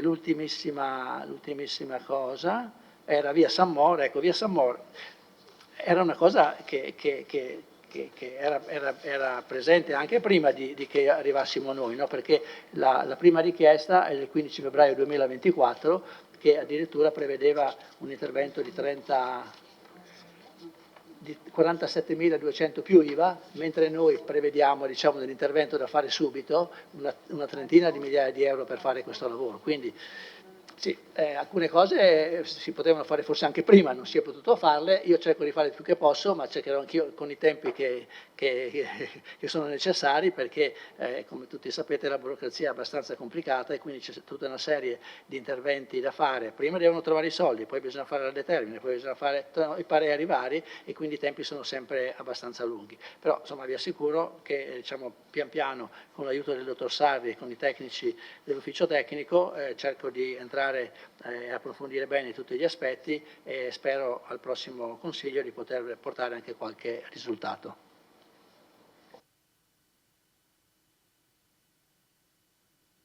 Grazie. Consigliere Caldato voleva intervenire?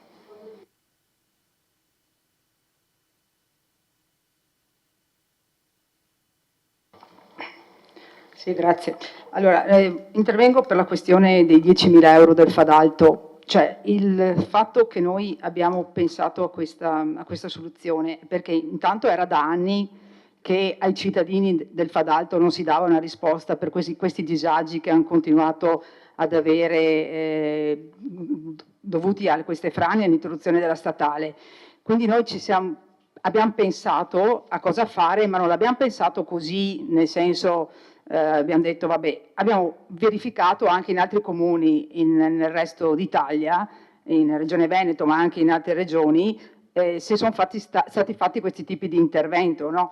Quindi questo intervento andava a inquadrarsi sui disagi patiti a seguito di eventi calamitosi, quindi in via emergenziale. Quindi era un po' questa l'ottica in cui sono stati eventualmente erano inseriti quei 10.000 euro, tanto è vero che sono rimasti nel capitolo protezione civile, mi sembra di capire, Io penso che sia interessante la protezione civile, cioè avere dei soldi a disposizione in caso di calamità naturale, in caso di interventi da fare nell'immediato, e quindi il nostro intervento era proprio mirato in questo senso. Insomma, ci sono esempi, ripeto, non di regolamenti, di bandi proprio specifici con questi tipi di soluzioni, e quindi un po' era questa l'idea che avevamo, e che è stata superata dall'intervento del Ministero delle Infrastrutture, di ANAS e di Autostrade, e quindi a questo punto rimangono nel capitolo protezione civile in caso di emergenza. Altra cosa volevo dire per la questione delle perdonanze, consigliere Posocco, non me ne voglia, ma quando dice la strada di San Mor poteva essere fatta ma bisognava crederci, cioè a chi lo sta, cioè nel senso a chi lo sta dicendo, perché voglio dire, noi in questi 23 giorni, adesso non per dire, ma abbiamo trovato le soluzioni ragionando. La cosa non era facile, però dal 4 aprile siamo passati, insomma, erano passati parecchi mesi. Io penso che un ragionamento sulla questione dell'intervento sulle perdonanze era da fare, da avviare fin da subito, tant'è vero che adesso siamo riusciti a dare anche l'incarico in questi 23 giorni. Forse un ragionamento affatto nei mesi successivi sarebbe stato utile, e qui mi fermo.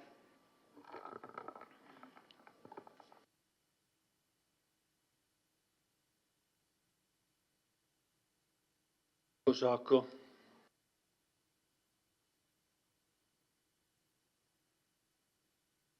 Sì, grazie Sindaca. Stiamo dicendo la stessa cosa, sì, quindi poteva essere fatto prima e non è stato fatto, so perché non è stato fatto e so anche perché poi ho fatto un altro tipo di percorso, aperta e chiusa parentesi.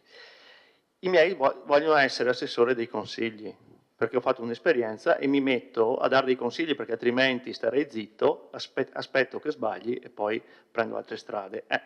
Come le do un altro consiglio, la questione dei debiti fuori bilancio, che è un'altra cosa che a me sta molto a cuore. Allora, le faccio io è una cosa che sono stato molto attento in questi anni, perché sappiamo, ma lo sa anche lei in quanto consigliere, quando determinate determine arrivavano, in che periodo dell'anno, ok? Quindi sa che abbiamo accorciato, sa che sono stato molto attento. Ma le faccio degli esempi banali. Tipo, a fine maggio abbiamo pagato i fiori che abbiamo messo nei giardini, con incarico dato e tutto. Gli alpini di Cozzuolo vanno per comprare i fiori al monumento di Cozzuolo, vanno dallo stesso che ci fornisce i fiori, non te li do perché non ci sono soldi. L'ufficio tecnico dice non ci sono soldi per i fiori. Sindaca Vagliana viene eletta, il giorno dopo i fiori tutti intorno alla fontana, benissimo, ma i soldi li abbiamo trovati dove? Sono 100 euro, 200? Banalissimo esempio. Ho visto, mi sembra di aver visto, non ne sono sicuro, delle panchine nuove nel 2023 a Vittorio Veneto. Ho cercato, non ho visto determine di pagamento di queste panchine, ma mi ricordo che verso fine dicembre è arrivata una richiesta fuori tempo massimo, e mi sembra che le ditte erano DMB e Metcalco, per un importo totale di 15.000 euro che abbiamo rispedito al mittente. Adesso osservo questa variazione di bilancio, non lo so, lei non me l'ha citata, però una pagina dell'assetto vedo urbanistica, spese di investimento 25.000 euro. Non vorrei fossero spese per le panchine, ma ripeto, starò molto attento e senz'altro non vedrò 5.000 euro per una ditta e 10.000 euro per un'altra.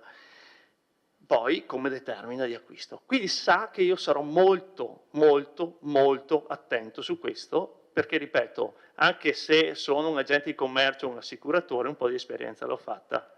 Ecco, la ringrazio. Aspettiamo a vedere se ci sono altri interventi.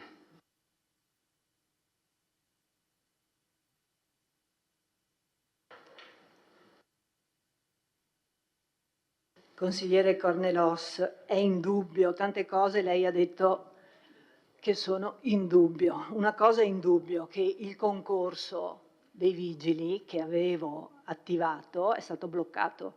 Se non fosse stato bloccato, nel giro di un mese, 2 mesi, almeno ci sarebbero state le prove e probabilmente i vigili sarebbero arrivati. Certo, se blocchi il concorso è indubbio che i vigili non ci saranno e che quei soldi non saranno usati. Quindi attenzione perché abbiamo appena lasciato l'ufficio, quindi le cose le conosciamo. Sindaca, allora, io apprezzo molto quello che lei ha detto sulle buone intenzioni. Lei ha detto nelle migliori intenzioni abbiamo pensato di prevedere un indennizzo alle persone che in questi anni sono state colpite da questa disgrazia che sono le frane sul Fadalto. Non è che i sindaci precedenti, e non cito solo Miatto, ma probabilmente anche quelli che l'hanno preceduto, non ci avessero pensato. Il problema è che quando si usano soldi pubblici bisogna essere certi che la Corte dei Conti, tanto per essere molto concreti, non venga a sollevare eccezioni sulla destinazione. Allora, che altri comuni l'abbiano fatto non mi soddisfa, cioè non è sufficiente perché io possa sottoscrivere una decisione del genere. Perché l'abbiamo sperimentato, l'ho sperimentato anch'io quando ero assessore al bilancio insieme all'allora sindaco D'Arè, un'azione fatta con tanta buona volontà, con tanto buonsenso, come ai giudici sinceramente non sia assolutamente importata e non l'abbiano giustificata. Quindi le buone intenzioni è importante che ci siano, però non possono giustificare l'uso di denaro pubblico. Adesso qui abbiamo tanti neofiti in consiglio, io spero che tutti abbiano già attivato la propria copertura assicurativa, perché voi sapete che noi siamo responsabili di quello che sottoscriviamo, alzando la mano, è così, consigliere Braido. E quindi io personalmente non sottoscrivo questo impegno. È stata una bella idea, senza dubbio, metterla in un fondo, chiamiamolo protezione civile, perché così non ha una destinazione specifica, però in questo momento è lì, quindi potrebbe teoricamente potreste decidere di usarlo. Ecco, quindi su questo non mi trovate d'accordo. Poi sul discorso Calderone, sì, Calderone no, consigliere Cornelos, come avrà capito da ciò che ha detto ora il consigliere Posocco, la politica certo deve indirizzare,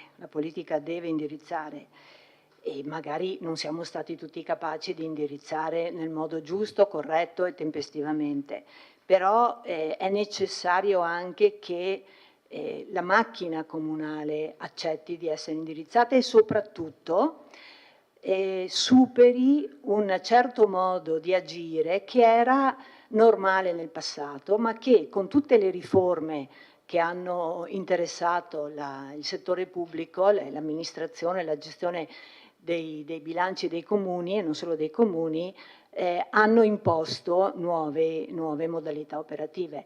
Noi l'abbiamo sperimentato in questi anni, quante volte il nostro indirizzo era facciamolo questo concorso, facciamola questa manifestazione di interesse, ma c'erano dietro 10.000 ma e 10.000 dubbi dei funzionari, giustamente, che poi hanno la loro responsabilità, per cui le cose sono state rallentate. Ecco, quindi io sono assolutamente d'accordo che la politica debba indirizzare, però bisogna, soprattutto laddove c'è una struttura con persone che in buona fede, perché non sto assolutamente pensando che non ci sia buona fede, ma che proviene da una gestione diversa del passato, bisogna lavorare molto perché le cose cambino. Quindi quello che avevamo provato a fare, cioè dividere scheda per scheda i vari lavori pubblici, era finalizzato proprio ad aiutare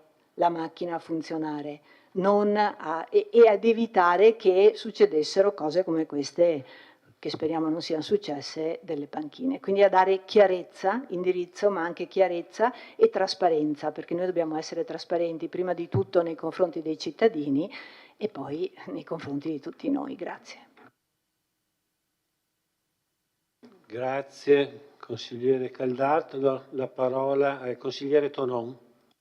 Grazie Presidente. Un commento alle affermazioni soprattutto del consigliere Caldart.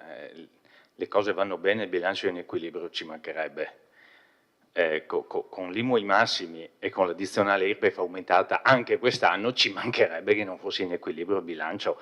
Anzi, diciamo che nonostante questo l'assessore al bilancio, l'ingegner De Antoni, ha detto sì, però per le spese correnti, con tutte le promesse che erano state fatte, si è fatto un po' di fatica. Si è fatto un po' di fatica. Guardi, io dico molto francamente, quando l'altro giorno in riunione di Capigruppo lei ha citato per la prima volta, quindi dopo di fatto, ancora prima del primo consiglio comunale utile, diciamo così, visto che il primo era semplicemente di insediamento, lo spauracchio della Corte dei Conti, sono rimasto un poco deluso e le spiego perché. In 5 anni di amministrazione del sottoscritto, l'allora minoranza, il consigliere Posocco per esempio, l'allora consigliere Fasan, più volte hanno citato lo spauracchio della Corte dei Conti, del danno erariale, eccetera. Abbiamo avuto anche una verifica della Ragioneria Generale dello Stato. Tutto a posto? Nessuno dei provvedimenti che l'amministrazione che ho avuto l'onore di presiedere ha avuto problemi passando sotto le forche caudine della Corte dei Conti, della Procura della Corte dei Conti. Andava tutto bene. Quando ero nello scorso mandato seduto al posto della giovanissima collega, io solo una volta ho citato la questione della Corte dei Conti dicendo da questa parte non verrà agli allora consiglieri di maggioranza il richiamo state attenti, come faceva molto spesso qualcun altro prima, che ci sarà la Corte. Mai fatto, mai fatto. L'ho citato una volta per dire da questi banchi non verrà. E invece, prima ancora di cominciare il Consiglio Comunale, qui, attenti voi giovani indipendentemente dall'età, che c'è la Corte dei Conti. Se devo essere franco, mi sembra molto diseducativo, non solo nei confronti dei consiglieri tutti, compreso il sottoscritto che non è un neofita, ma nei confronti dei cittadini, perché sembra quasi che chi decide, propone, l'amministrazione in questo caso propone, il Consiglio Comunale alza la mano per approvare dei provvedimenti, ma chissà cosa stanno approvando. Questa è la mentalità. Sì, questo è quello che dice. Allora, non è d'accordo con i 10.000? Faccia un emendamento. Faccia un emendamento, c'è anche il dirigente, probabilmente, anche se siamo fuori termini, gentilmente potrebbe subito dire se è approvabile, ma fa un emendamento che venga cassato. Vediamo se ha il coraggio di dire i 10.000 euro che sono nel fondo della protezione civile per la Valle Appisina, noi non li vogliamo. Abbia il coraggio di farlo. Sa perché mi sorrido? Perché la Corte dei Conti sia intervenuta, ma per un altro problema, che lei dovrebbe conoscere bene, quelli che qualcuno chiamava i famigerati derivati, che l'amministrazione che io ho avuto l'onore di presiedere ha impugnato e speriamo, ma non per noi, per la città, che anche nei prossimi gradi di giudizio, il primo, quello che è stato del giudice, venga confermato, dando piena vittoria al ricorso fatto dal Comune di Vittorio Veneto. Punto. Quello è stato un intervento della Corte dei Conti, sì, per qualcosa che probabilmente non andava bene per vari motivi, erano 4, mi corregga Assessore Denardi se sbaglio, 4 motivi, tutti cassati dal giudice, provvedimenti che l'amministrazione di cui lei faceva parte aveva preso, punto. Ma a me pare davvero avvilente venire in Consiglio Comunale e trovarsi come primo... attenti che c'è la Corte dei Conti, sì, c'è la Corte dei Conti, ma amministrando come si deve, ovviamente fidandosi e affidandosi anche ai pareri ovviamente dei dirigenti che abbiamo e degli esperti come il collegio dei revisori dei conti, noi abbiamo amministrato 5 anni, non abbiamo avuto problemi con la Corte dei Conti. Abbiamo avuto più di una verifica, addirittura della Ragioneria Generale dello Stato. Allora mi chiedo perché, visto che mi rivolgo come dire, al collega, tra virgolette, indica senso buono anziano come è sottoscritto, il collega Darè, che ha detto vi vedo bellicosi. Non mi pareva fossimo bellicosi. Mi pare che invece la prima reazione venuta sul primo provvedimento sia stata piuttosto, come dire, impegnativa da un punto di vista di prospettiva. Se questa è la collaborazione, boh, non so. È vero che il Consiglio Comunale ha il dovere di verificare quello che è l'operato dell'amministrazione, dà atti di indirizzo e verifica i provvedimenti che fanno. Ma, lo dico molto francamente, est modus in rebus. Perché in questo Consiglio Comunale chi amministrava la scorsa volta è venuto, per esempio, parlando dell'accordo che noi avevamo fatto per quanto riguarda l'elettrificazione della tratta Conegliano-Vittorio Veneto, con l'impegno di rifare la stazione ferroviaria, con un foglietto dicendo ho trovato questo in un cassetto non firmato, ricordo le parole testuali, tanquam non esset, cioè come nulla fosse.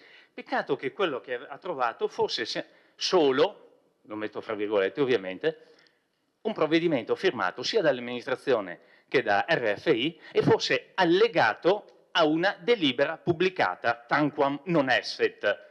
Se questo è il modo di fare opposizione o amministrazione, ben me ne guardo. Il nostro, vi dico, sarà totalmente diverso e lo ha dimostrato già da stasera l'amministrazione. Grazie. Grazie consigliere Tonon. La parola al consigliere Carnelos. L'ultimo intervento del consigliere Caldà merita una replica. Ha detto bene il sindaco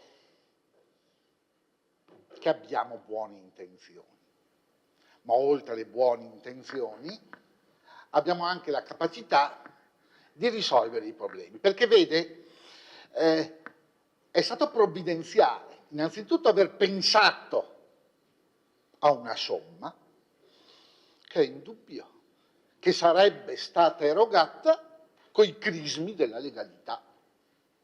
Nessuno di noi è Babbo Natale, né il Comune è la Befana.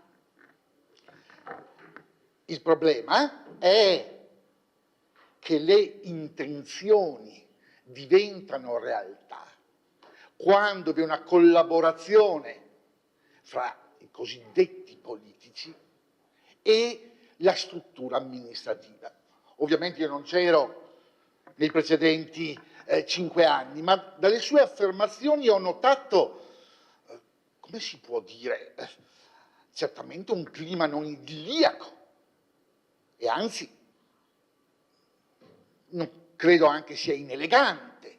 Sembra quasi che ciò che non è stato fatto dalla precedente amministrazione è colpa della struttura, è colpa dei dirigenti, è colpa. Allora io rovescio la frittata.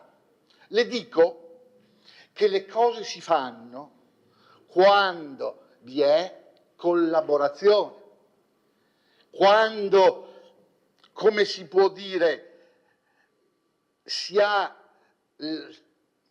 lo stato d'animo nel pensare che noi politici siamo al servizio della collettività e allo stesso modo il dipendente pubblico sa di essere al servizio della collettività, ma ci vuole, come si può dire, anche la gentilezza, la mitezza nell'affrontare i problemi. Posso, voglio e comando è tipico di un'epoca passata che spero non torni più. Anche sotto questo profilo siamo pieni di buone intenzioni e, almeno per quanto ci riguarda, faremo di tutto per far sì che i nostri obiettivi diventino realtà, in collaborazione e insieme alla struttura. Corte dei Conti, vede, l'indicazione che le hai dato stasera è completamente erronea sotto il profilo giuridico, perché noi consiglieri comunali, ancorché quei 10.000 siano nella come si chiama, protezione civile, non avremmo avuto e non abbiamo alcuna responsabilità. Perché, ovviamente, come lei sa bene, la scelta gestionale ed operativa compete comunque alla Giunta. Lì, l'abbiamo detto prima, e l'ha detto anche il dirigente, sono capitoli, e poi è chiaro che devono essere usati con legittimità, e sicuramente nessun funzionario comunale darebbe il parere favorevole se quei 10.000 fossero spesi contra legge. E finisco che io quei 10.000, che per fortuna non servono più per le modalità pensate, ma anche questo allora stasera non è stato detto, è stato ringraziato l'universo globo, io mi sento di ringraziare il sindaco e la giunta, perché evidentemente sono stati risoluti, e quando le cose si vogliono si ottengono. Alfieri, bolli, sempre bolli, fortissimamente bolli, e quello che sembrava un'utopia è diventata realtà. Grazie sindaco e grazie amministrazione. Ma a quel punto direi che il disagio della Val di Lapsina c'è lo stesso. C'è. E allora, siccome abbiamo sempre la mentalità di pensare che il contributo è ad personam, io invece capovolto, il contributo deve essere la collettività, e allora non è tanto il uno all'altro, ma si può pensare anche a qualche iniziativa per la collettività. E allora la Corte dei Conti non dirà assolutamente nulla. E qui, e finisco, ricordiamoci sempre che il bene comune non è fare il bene di Tizio, di Caio, di Sempronio. Quello è favoritismo. Il bene comune lo si fa quando si aiuta la collettività e la comunità nel suo insieme. E sotto questo profilo un po' nell'ultimo ventennio questo principio è stato stravolto. Il bonus sono la morte della politica. Grazie. Grazie consigliere Carnelos. Adesso do la consigliere Darè.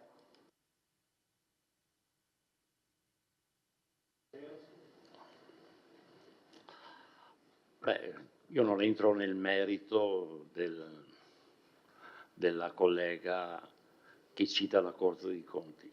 Io cito la Corte dei Conti perché ho un ricordo straordinario, un ricordo bellissimo. In questa sala ho pubblicamente detto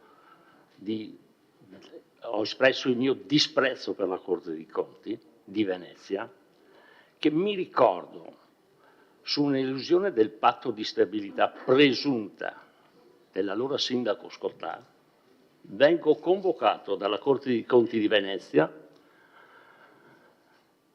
il presidente mi dice lei non c'entra niente, è l'amministrazione di prima, peccato che quel bilancio io l'avessi votato.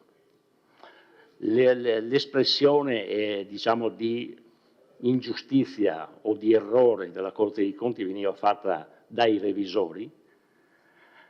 Bene, alla fine dei 5 anni, in piena campagna elettorale, la Corte dei Conti pubblica elusione del patto di stabilità del Comune di Vittorio Veneto. Naturalmente chi sta dall'altra parte fa una bella campagna elettorale, perdo il Comune, ma comunque vado alla Corte dei Conti di Roma e faccio ricorso.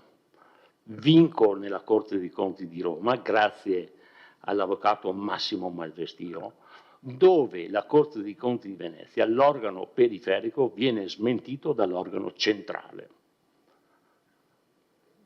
Leghista della Lega Nord va a Roma a chiedere giustizia, dell'ingiustizia. Non è che poi si sono fermati lì, perché è chiaro, no? Sono riusciti a capire e a vedere che l'addetto stampa Fulvio Fioretti, che prendeva 1.000 euro al mese, aveva una categoria che non era consona perché non aveva la laurea, ma di mestiere ha sempre fatto il giornalista. Bene, sono stato convocato dalla Corte dei Conti di Venezia e ho pagato in proprio. Quindi le parole che dice la mia collega Caldarda, Antonella, non parla a vanvera. Parliamo perché noi l'abbiamo subita e abbiamo subito l'angheria della Corte dei Conti di Venezia. Lo ripeto in questa sala, pubblicatelo, datela, non ci sono problemi. È per questo che noi facciamo questi esposti e diciamo il che e il perché. Perché è comunque soggettivo quando si va, e qua tanti fanno gli avvocati, quando si va in un'aula del tribunale, l'importante è avere torto, non avere ragione. Grazie. Grazie consigliere Darè.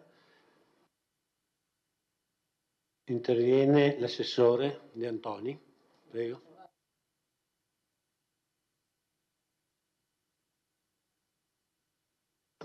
Paolo Bessetto, prego.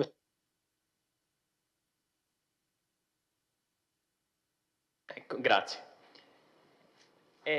Sì, francamente anch'io sono un po' stupito, come lo è il collega Tonon, nel sentire che subito, fin da subito, viene evocata la Corte dei Conti. Spiace in realtà una cosa, mi permetta, consigliera Caldardi, di dirlo, però mi è spiaciuto il fatto che lei si sia rivolta in modo particolare a noi giovani. I nuovi? Ecco, i nuovi, grazie. Allora, cortesemente rivolgiamoci all'intero Consiglio Comunale senza fare necessariamente dei distinguo. Posso assicurare che per quanto riguarda il ruolo di consigliere comunale, anche a noi nuovi è chiaro. Evidentemente c'è chi ha più esperienza di chi il ruolo non l'ha mai svolto. Ma che cosa comporta fare il consigliere comunale lo sappiamo e cercheremo di fare del nostro meglio a farlo bene. Mi pareva di aver capito bene prima dal dottore Sarri, che è il dirigente responsabile, che non è compito del Consiglio Comunale declinare le varie voci. Il compito del Consiglio Comunale è la programmazione. Mi correggo, dottor Sarri, se sbaglio, cerco di dire quello che ho capito. La declinazione dei singoli è di competenza della Giunta Comunale, che è un organo diverso rispetto al Consiglio Comunale. Il Consiglio Comunale dà gli indirizzi, che poi vengono declinati. Spero di aver capito correttamente. A supporto della delibera abbiamo un parere di regolarità tecnica favorevole, un parere favorevole di regolarità contabile, il parere favorevole del Collegio dei Revisori dei Conti. Francamente, se ho il parere favorevole di professionisti, credo anche di poter stare tranquillo. Grazie.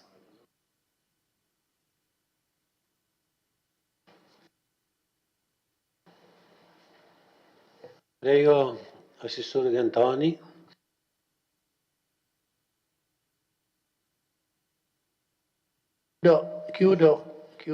Chiudo questa vicenda dei 10.000 euro, appunto, precisando in via definitiva che alla missione 11, programma 1, è previsto uno stanziamento di 10.000 euro per sistema protezione civile. Questo è quello che decide il Consiglio Comunale, sarà poi la Giunta a declinare, come ha detto il consigliere Bassetto, a declinare questi 10.000 euro in eventuali interventi da fare con un regolamento, con una delibera, nei modi che la Giunta riterrà e che ritiene di poter fare in forma legittima. Mi sono dimenticato prima di rispondere alla consigliere Oliana. Sì, l'apertura del museo, sì, il festival da Ponte, non ricordo bene come si chiama, comunque è quel festival che fanno adesso a settembre, no? Per celebrare anche il da Ponte. Ma i soldi per fare questo dove sono? Nel senso che sono, come ha detto lei, iniziative che erano partite già prima, no? Quelle per il Festival da Ponte. Però i soldi non sono stati messi in bilancio, non ci sono soldi per fare questo tipo di attività. Perché non sono stati previsti in bilancio. E quindi è un problema adesso. Scusatemi, dai. Scusate che finiamo. Questi soldi nel bilancio non ci sono. Abbiamo messo qualcosa per attività culturali, mi sembra 10 o 15 mila euro, ma siamo limitati dai problemi che ha sottolineato anche il consigliere ex assessore Posocco, con le spese correnti che sono limitatissime. Quindi la situazione è va bene, li sentiremo, hanno chiesto pochissimi giorni fa di parlare con noi e un appuntamento mi sembra addirittura per domani, però partiamo dicendo che i soldi non ci sono, o forse ci sono 10.000 euro per attività culturali da qui a dicembre. I soldi io non li invento e sono, come dire, confortato anche da quanto diceva prima il consigliere Posocco. Mi è sembrato di capire da quello che ha detto il consigliere Caldart prima, della consigliera Caldart prima, che c'è stato un blocco dei concorsi. Non c'è stato nessun blocco dei concorsi. Mi dica quali sono? Ma no, non è bloccato, no, è esaurito. Ma chi è che l'ha fatto partire, che non l'ha fatto partire? Mi scusi, io? No, mi sembra, io sono qui da 23 giorni, non ho parlato con la responsabile, né con la dirigente, né con la responsabile dell'ufficio personale di blocco del concorso. No, perché se dice una cosa, no, scusi, perché ci siamo sempre parlati, francamente, adesso non c'è, però domani per favore se può venire in ufficio e mi dica chi ha bloccato il concorso dei vigili. No, perché appunto, e poi le chiedo se sbaglio io, il prossimo consiglio dirò che ho sbagliato, se sbaglia lei però la prego di venirlo a dire nel prossimo consiglio comunale. Per quanto riguarda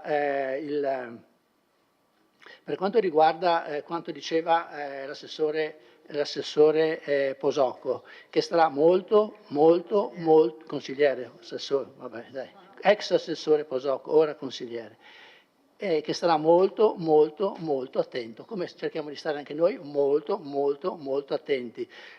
Forse non siete stati così attenti, però se mi dice che sono state acquistate delle panchine nel 2023, che noi non c'eravamo, cioè se sono state acquistate è un debito fuori bilancio che avete fatto voi però, sì, sia chiaro, sì, però forse questa cosa poteva anche essere indicata da qualche parte, visto che non è, nelle consegne che ci sono state date di questa cosa non si è mai parlato. Allora, noi cercheremo di stare attenti sicuramente alle cose che facciamo, però lanciare queste, non sono minacce, perché so che non sono minacce, ma queste mezze, diciamo così, pesanti, diciamo, come l'hai chiamato? Allusioni, perfetto. Queste allusioni non sono tanto, diciamo, non le accetto così volentieri, mi dispiace che le abbia fatte, insomma. Se ci sono dei problemi ditecelo e li affrontiamo. Per fortuna, come ho detto, in 23 giorni spero di non aver fatto debiti fuori bilancio. Se ce ne sono da prima li tiriamo fuori e seguiranno la procedura che deve seguire. Mi fa specie che lo sollevi solo adesso e che non l'abbia sollevato nei primi 5 mesi di amministrazione. Non Prego? La variazione non parla specificatamente di panchine. Va bene, ma però le panchine sono state comprate quando c'era lei, non quando ci siamo noi. Ok, perché, ecco, poi non ho capito questo discorso dei fiori di Cozzuolo, questi fiori che la società... No, ho capito, fiori per Cozzuolo, non so chi doveva comprarli, né come mai sono venuti a chiederli in comune, comunque... Sì, non facciamo botta e risposta, per favore. Concluda l'intervento, assessore. Ho finito. Grazie. Do la parola alla consigliera Oliana.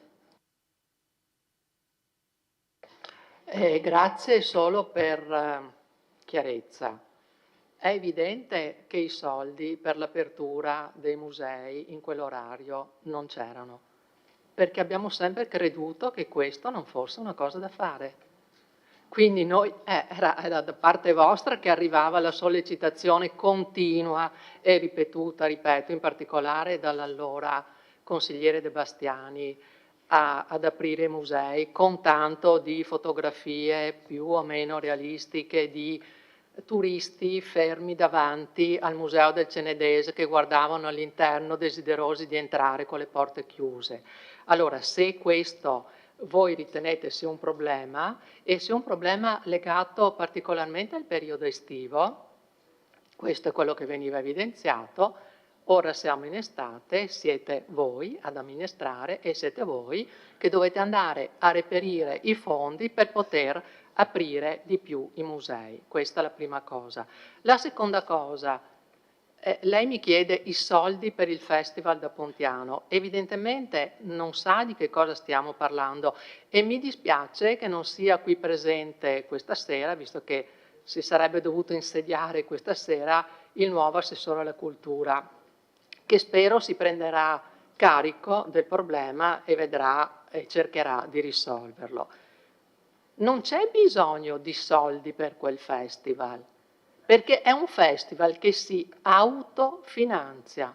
Vi dirò di più, per questo festival c'è chi ha trovato una sponsorizzazione importante in Inghilterra, c'è un finanziatore estero, ci sono altri finanziamenti e altre sponsorizzazioni. L'unica cosa che io chiedevo, preoccupata, è se sarà possibile effettuarlo all'interno del Teatro da Ponte, che ribadisco è ora un teatro comunale, e quindi mi pareva molto bello che fosse dato come forma di contributo, se vogliamo, indiretto, la possibilità, quei 3 giorni in cui viene messa in scena il Così fan tutte, che fosse data la possibilità di farlo all'interno di un immobile comunale. Tutto qua. Grazie.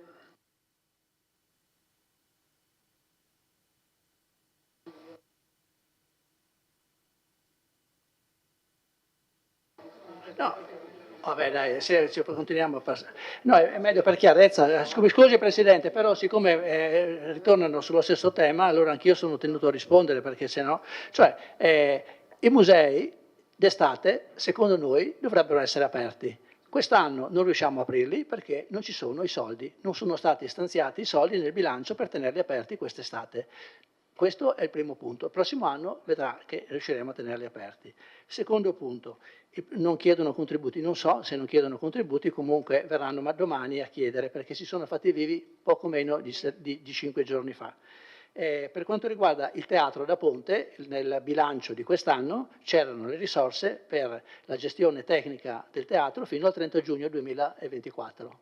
Poi dal settembre sono previsti 4 mesi, c'è la copertura per una volta che viene fatto il bando. Il bando sta per uscire, ho qualche dubbio che venga completato l'iter per l'approvazione, quindi per l'assegnazione della gestione del teatro. C'è questa fase che è un po' delicata, quindi il tema è tutto lì. Lei sa bene quanto costa ogni giorno di apertura del teatro con la vecchia convenzione, penso che lo sappia, quindi comunque sono risorse da mettere, perché non è che il teatro resti aperto grazie alla cooperativa che prima lo gestiva, resta aperto se paghiamo.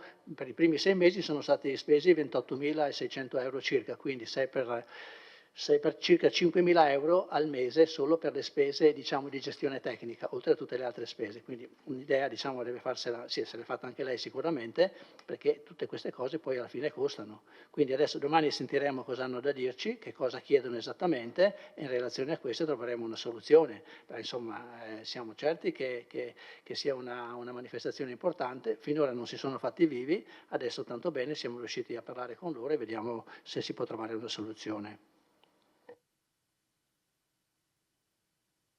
Bene, credo che non ci siano, non vedo altre richieste di intervento, passiamo alla votazione.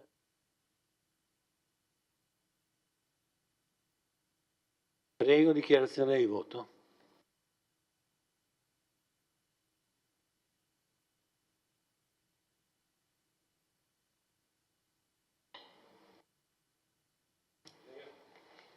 Allora, il mio gruppo, la lista Gianluca Posocco Sindaco, si asterrà dal votare questo documento per le motivazioni che sono state già espresse dal collega Posocco e che anch'io ho sollevato. E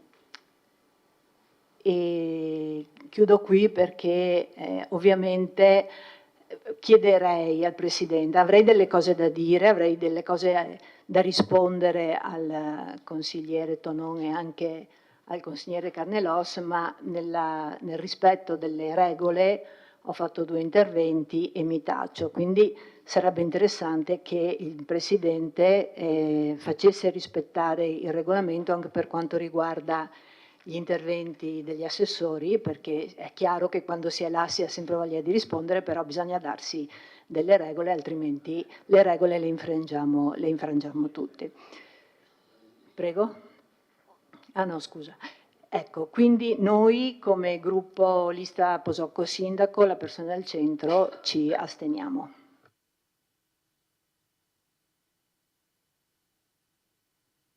Se non ci sono altre dichiarazioni di voto. Grazie Presidente. La nostra coalizione, sottolineando quanto ha detto all'inizio del suo intervento l'assessore di reparto al bilancio, per quanto riguarda la spesa corrente e la fatica di mantenere la spesa corrente in equilibrio, confermiamo quanto detto nei nostri interventi e il nostro voto favorevole. Grazie, passiamo al voto.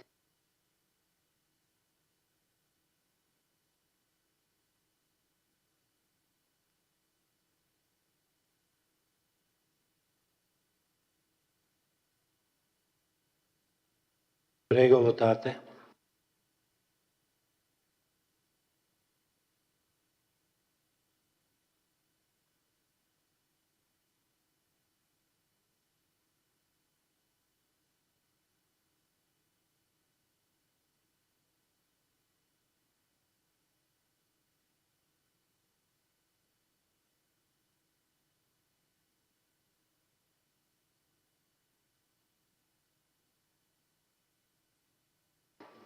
Allora, favorevoli 11, astenuti 4.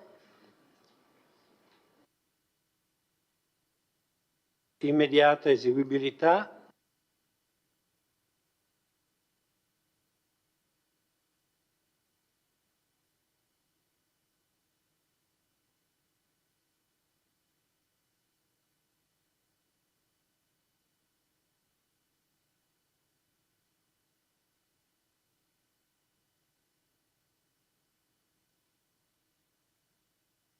Allora, favorevoli 11, astenuti 4.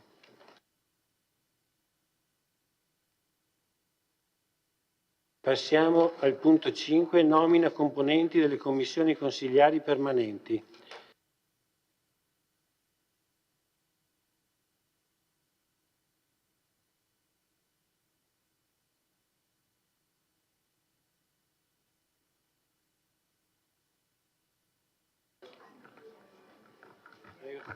Buonasera a tutti, grazie Presidente. Sono state citate prima le commissioni consigliari permanenti a beneficio di chi ci ascolta da casa.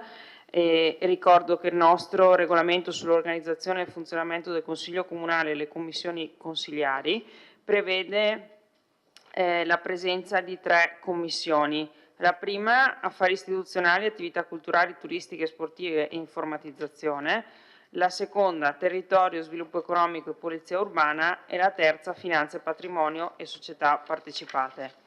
La nomina dei componenti delle singole commissioni avviene su designazione dei capigruppo con voto palese e a maggioranza. Poi spetterà al Presidente del Consiglio Comunale entro 20 giorni convocare la prima seduta delle commissioni perché avvenga la nomina dei presidenti e dei vicepresidenti. Ogni commissione è costituita da 5 consiglieri comunali, garantendo la rappresentanza in ciascuna della minoranza.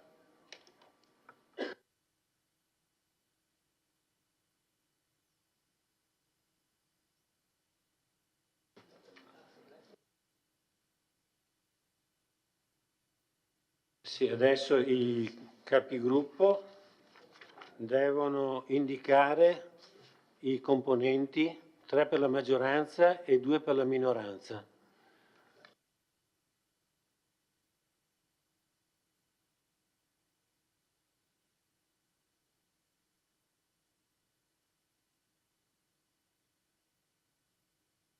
Un'unica votazione.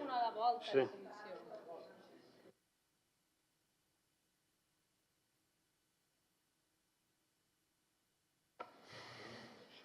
Comunico. Prego, consigliere. Grazie. Allora comunico i nomi proposti dalla maggioranza. Prima commissione Giulia Bortolotto, Irene Cutifani, Lorenzo Errante.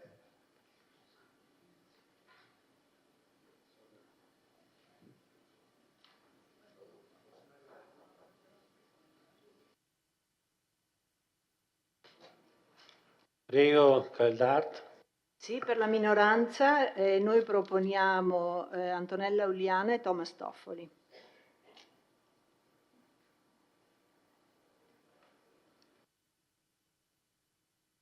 Bene, passiamo alla seconda commissione, Territorio e Sviluppo Economico, Polizia Urbana. Per la maggioranza Paolo Bassetto, Fabio Braido e il sottoscritto. Braido Fabio e Roberto Tonon. Noi proponiamo Darè e Posocco.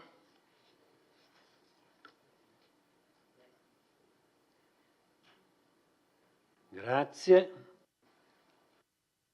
Allora, la terza commissione, Finanze, Patrimonio, Società Partecipate.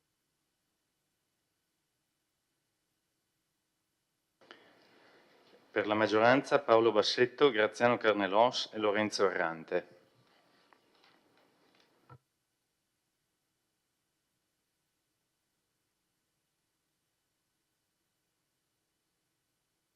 Per la minoranza Posocco e Caldart.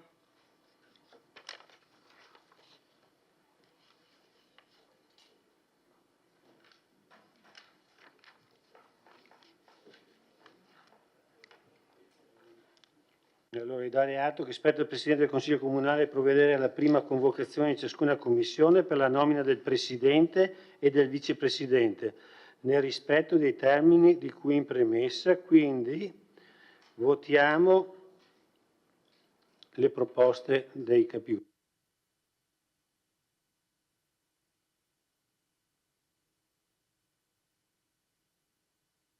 Apro la votazione.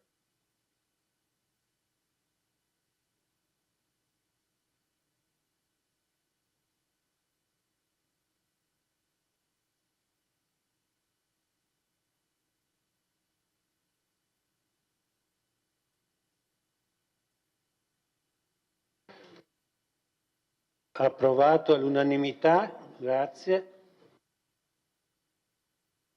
Adesso votiamo l'immediata eseguibilità.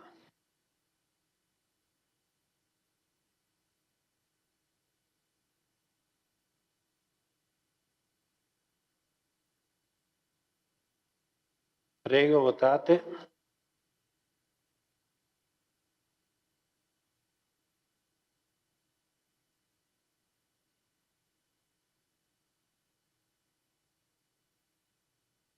Favorevoli 15, unanimità. Grazie. Passiamo al punto successivo. Punto 6. Nomina rappresentanti del Comune in seno al Consiglio dell'Unione Montana Prealpi Trevigiane. Qui mi sembra, vado a memoria, ci sono il sindaco che è... Passo...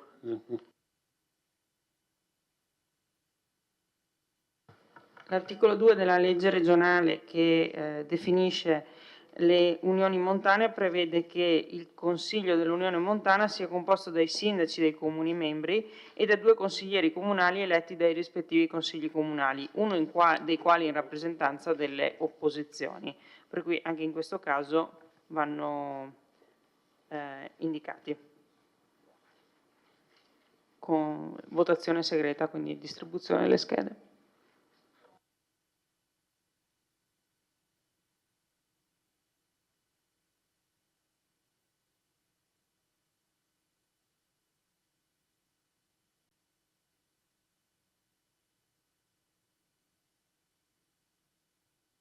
Grazie, è un piccolo intervento per ricordare a tutti noi consiglieri quanto sia importante questa votazione, perché andiamo a indicare i consiglieri che assieme al sindaco rappresenteranno il comune nell'Unione Montana, che era composta da 9 membri 5 anni fa, poi si sono aggiunti di nuovo Valdobbiadene e Segusino.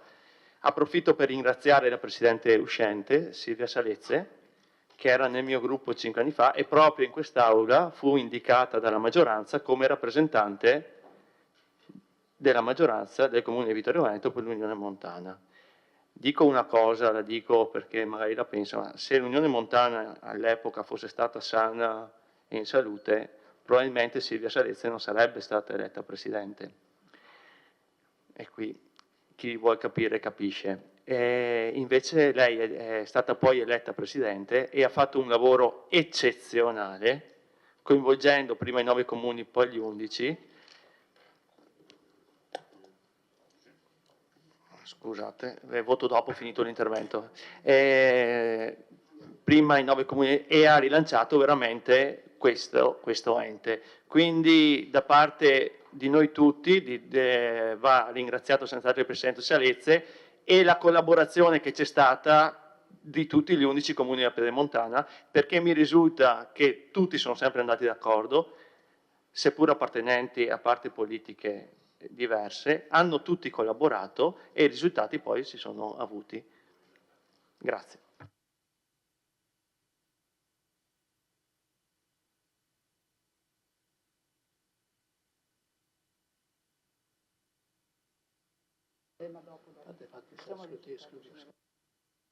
Allora, adesso chiamiamo gli scrutatori per lo spoglio, giusto? Posocco, Bortolotto e Cutifani.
Cinque da Re.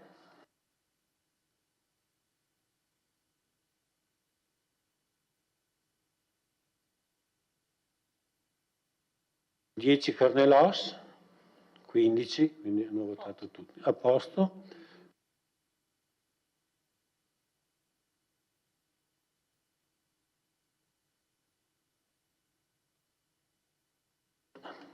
Adesso un intervento del sindaco.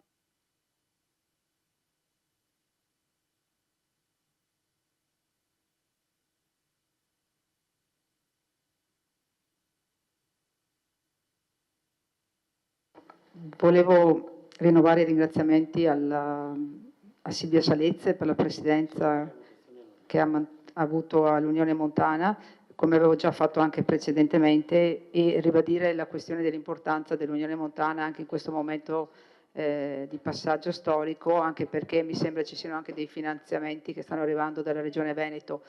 E volevo anche ricordare però che non è più possibile che la presidenza sia assunta da un consigliere delegato, rappresentante, ma bensì da un sindaco. Quindi questo magari sarà oggetto di valutazione rispetto alla componente. Ecco. È la Regione Veneto. Sì, esatto. Ecco, grazie.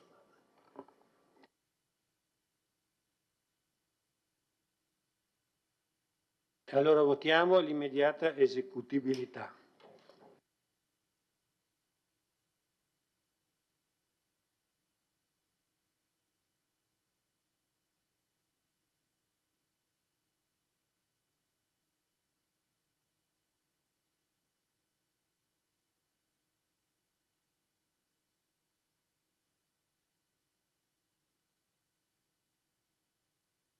Favorevoli 15, unanimità.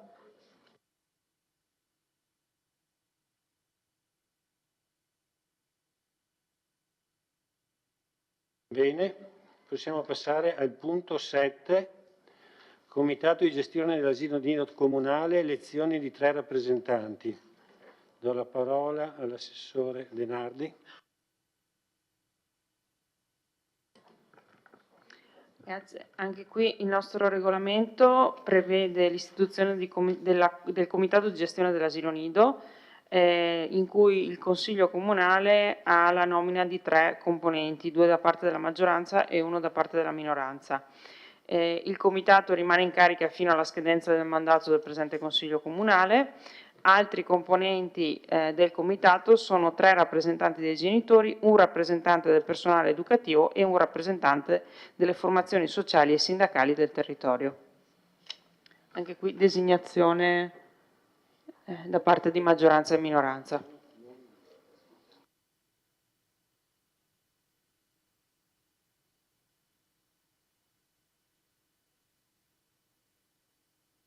Prego, Tonon.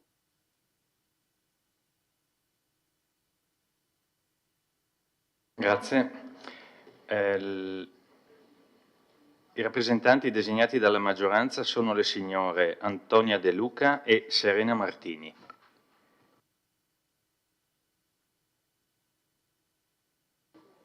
Prego, Caldar. Sì, per quanto riguarda la minoranza, noi proponiamo Valentina Marin, vi do la data di nascita, in caso ci siano delle omonimie, 7982.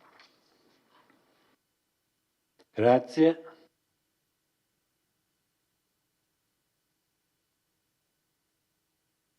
Non credo che ci sia.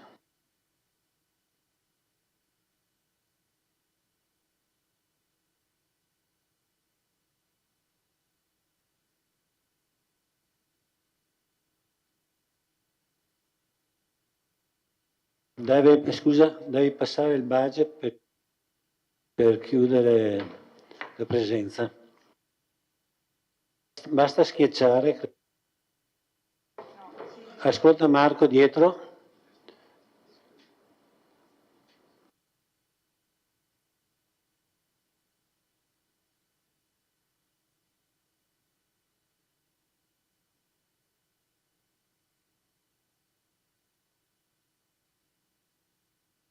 Apro la votazione. Prego.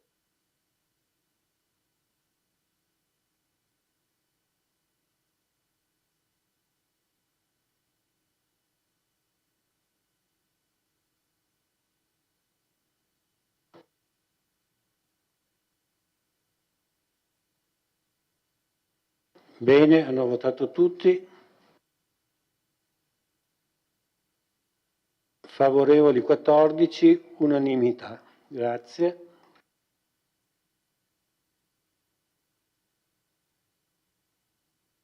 Immediata eseguibilità. Ripetiamo il voto.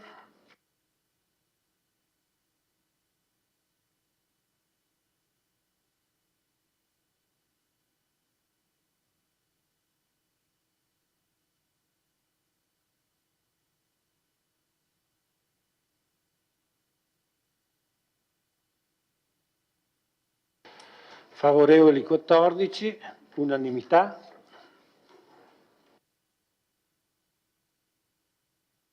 Possiamo passare all'8° e ultimo punto dell'ordine del giorno. Può rientrare.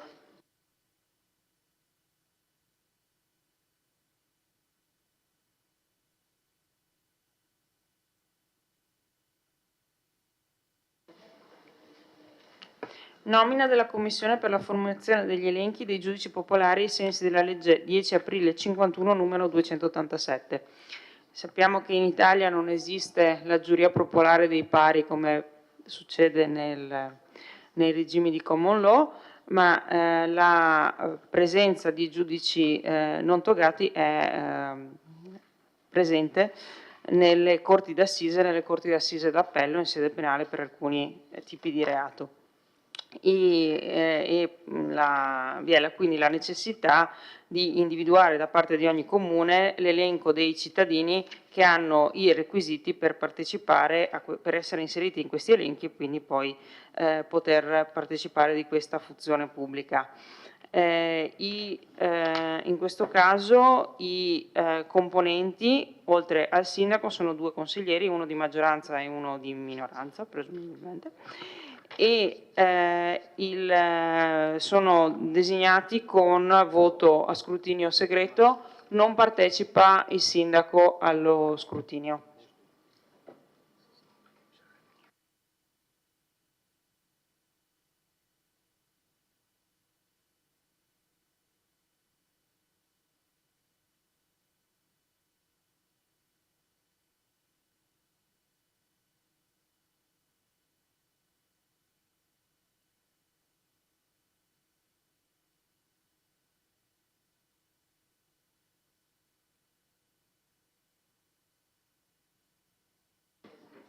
La votazione per alzata di mano è sull'immediata eseguibilità, non sui nomi.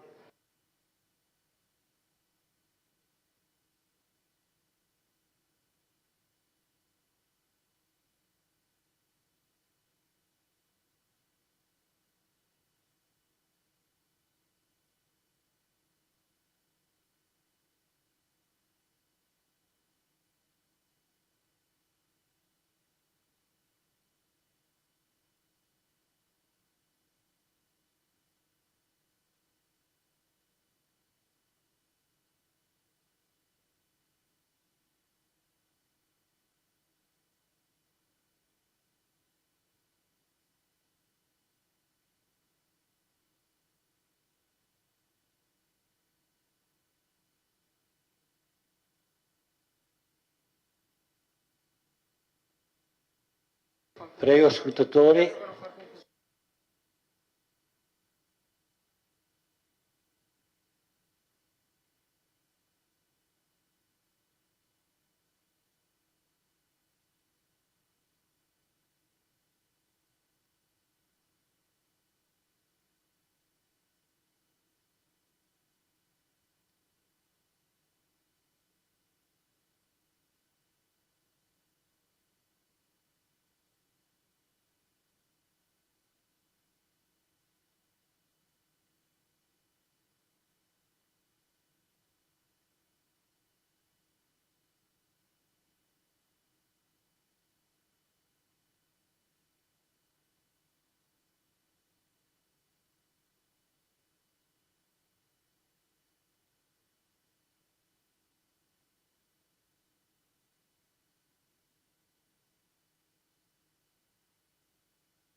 9 voti Lorenzo Errante e 5 voti Toffoli Thomas, che fanno 14. Il sindaco non vota.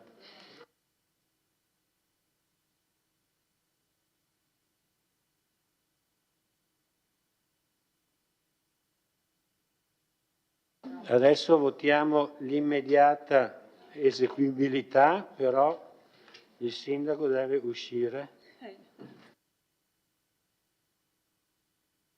Io ho 15 votanti, giusto Marco?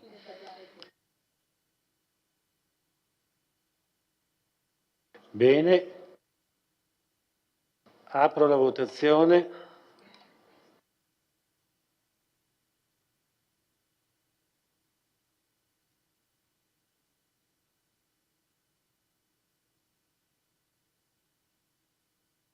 Bene, 14, unanimità. Chiudo la votazione e chiudo anche la seduta del Consiglio Comunale. Grazie a tutti, arrivederci.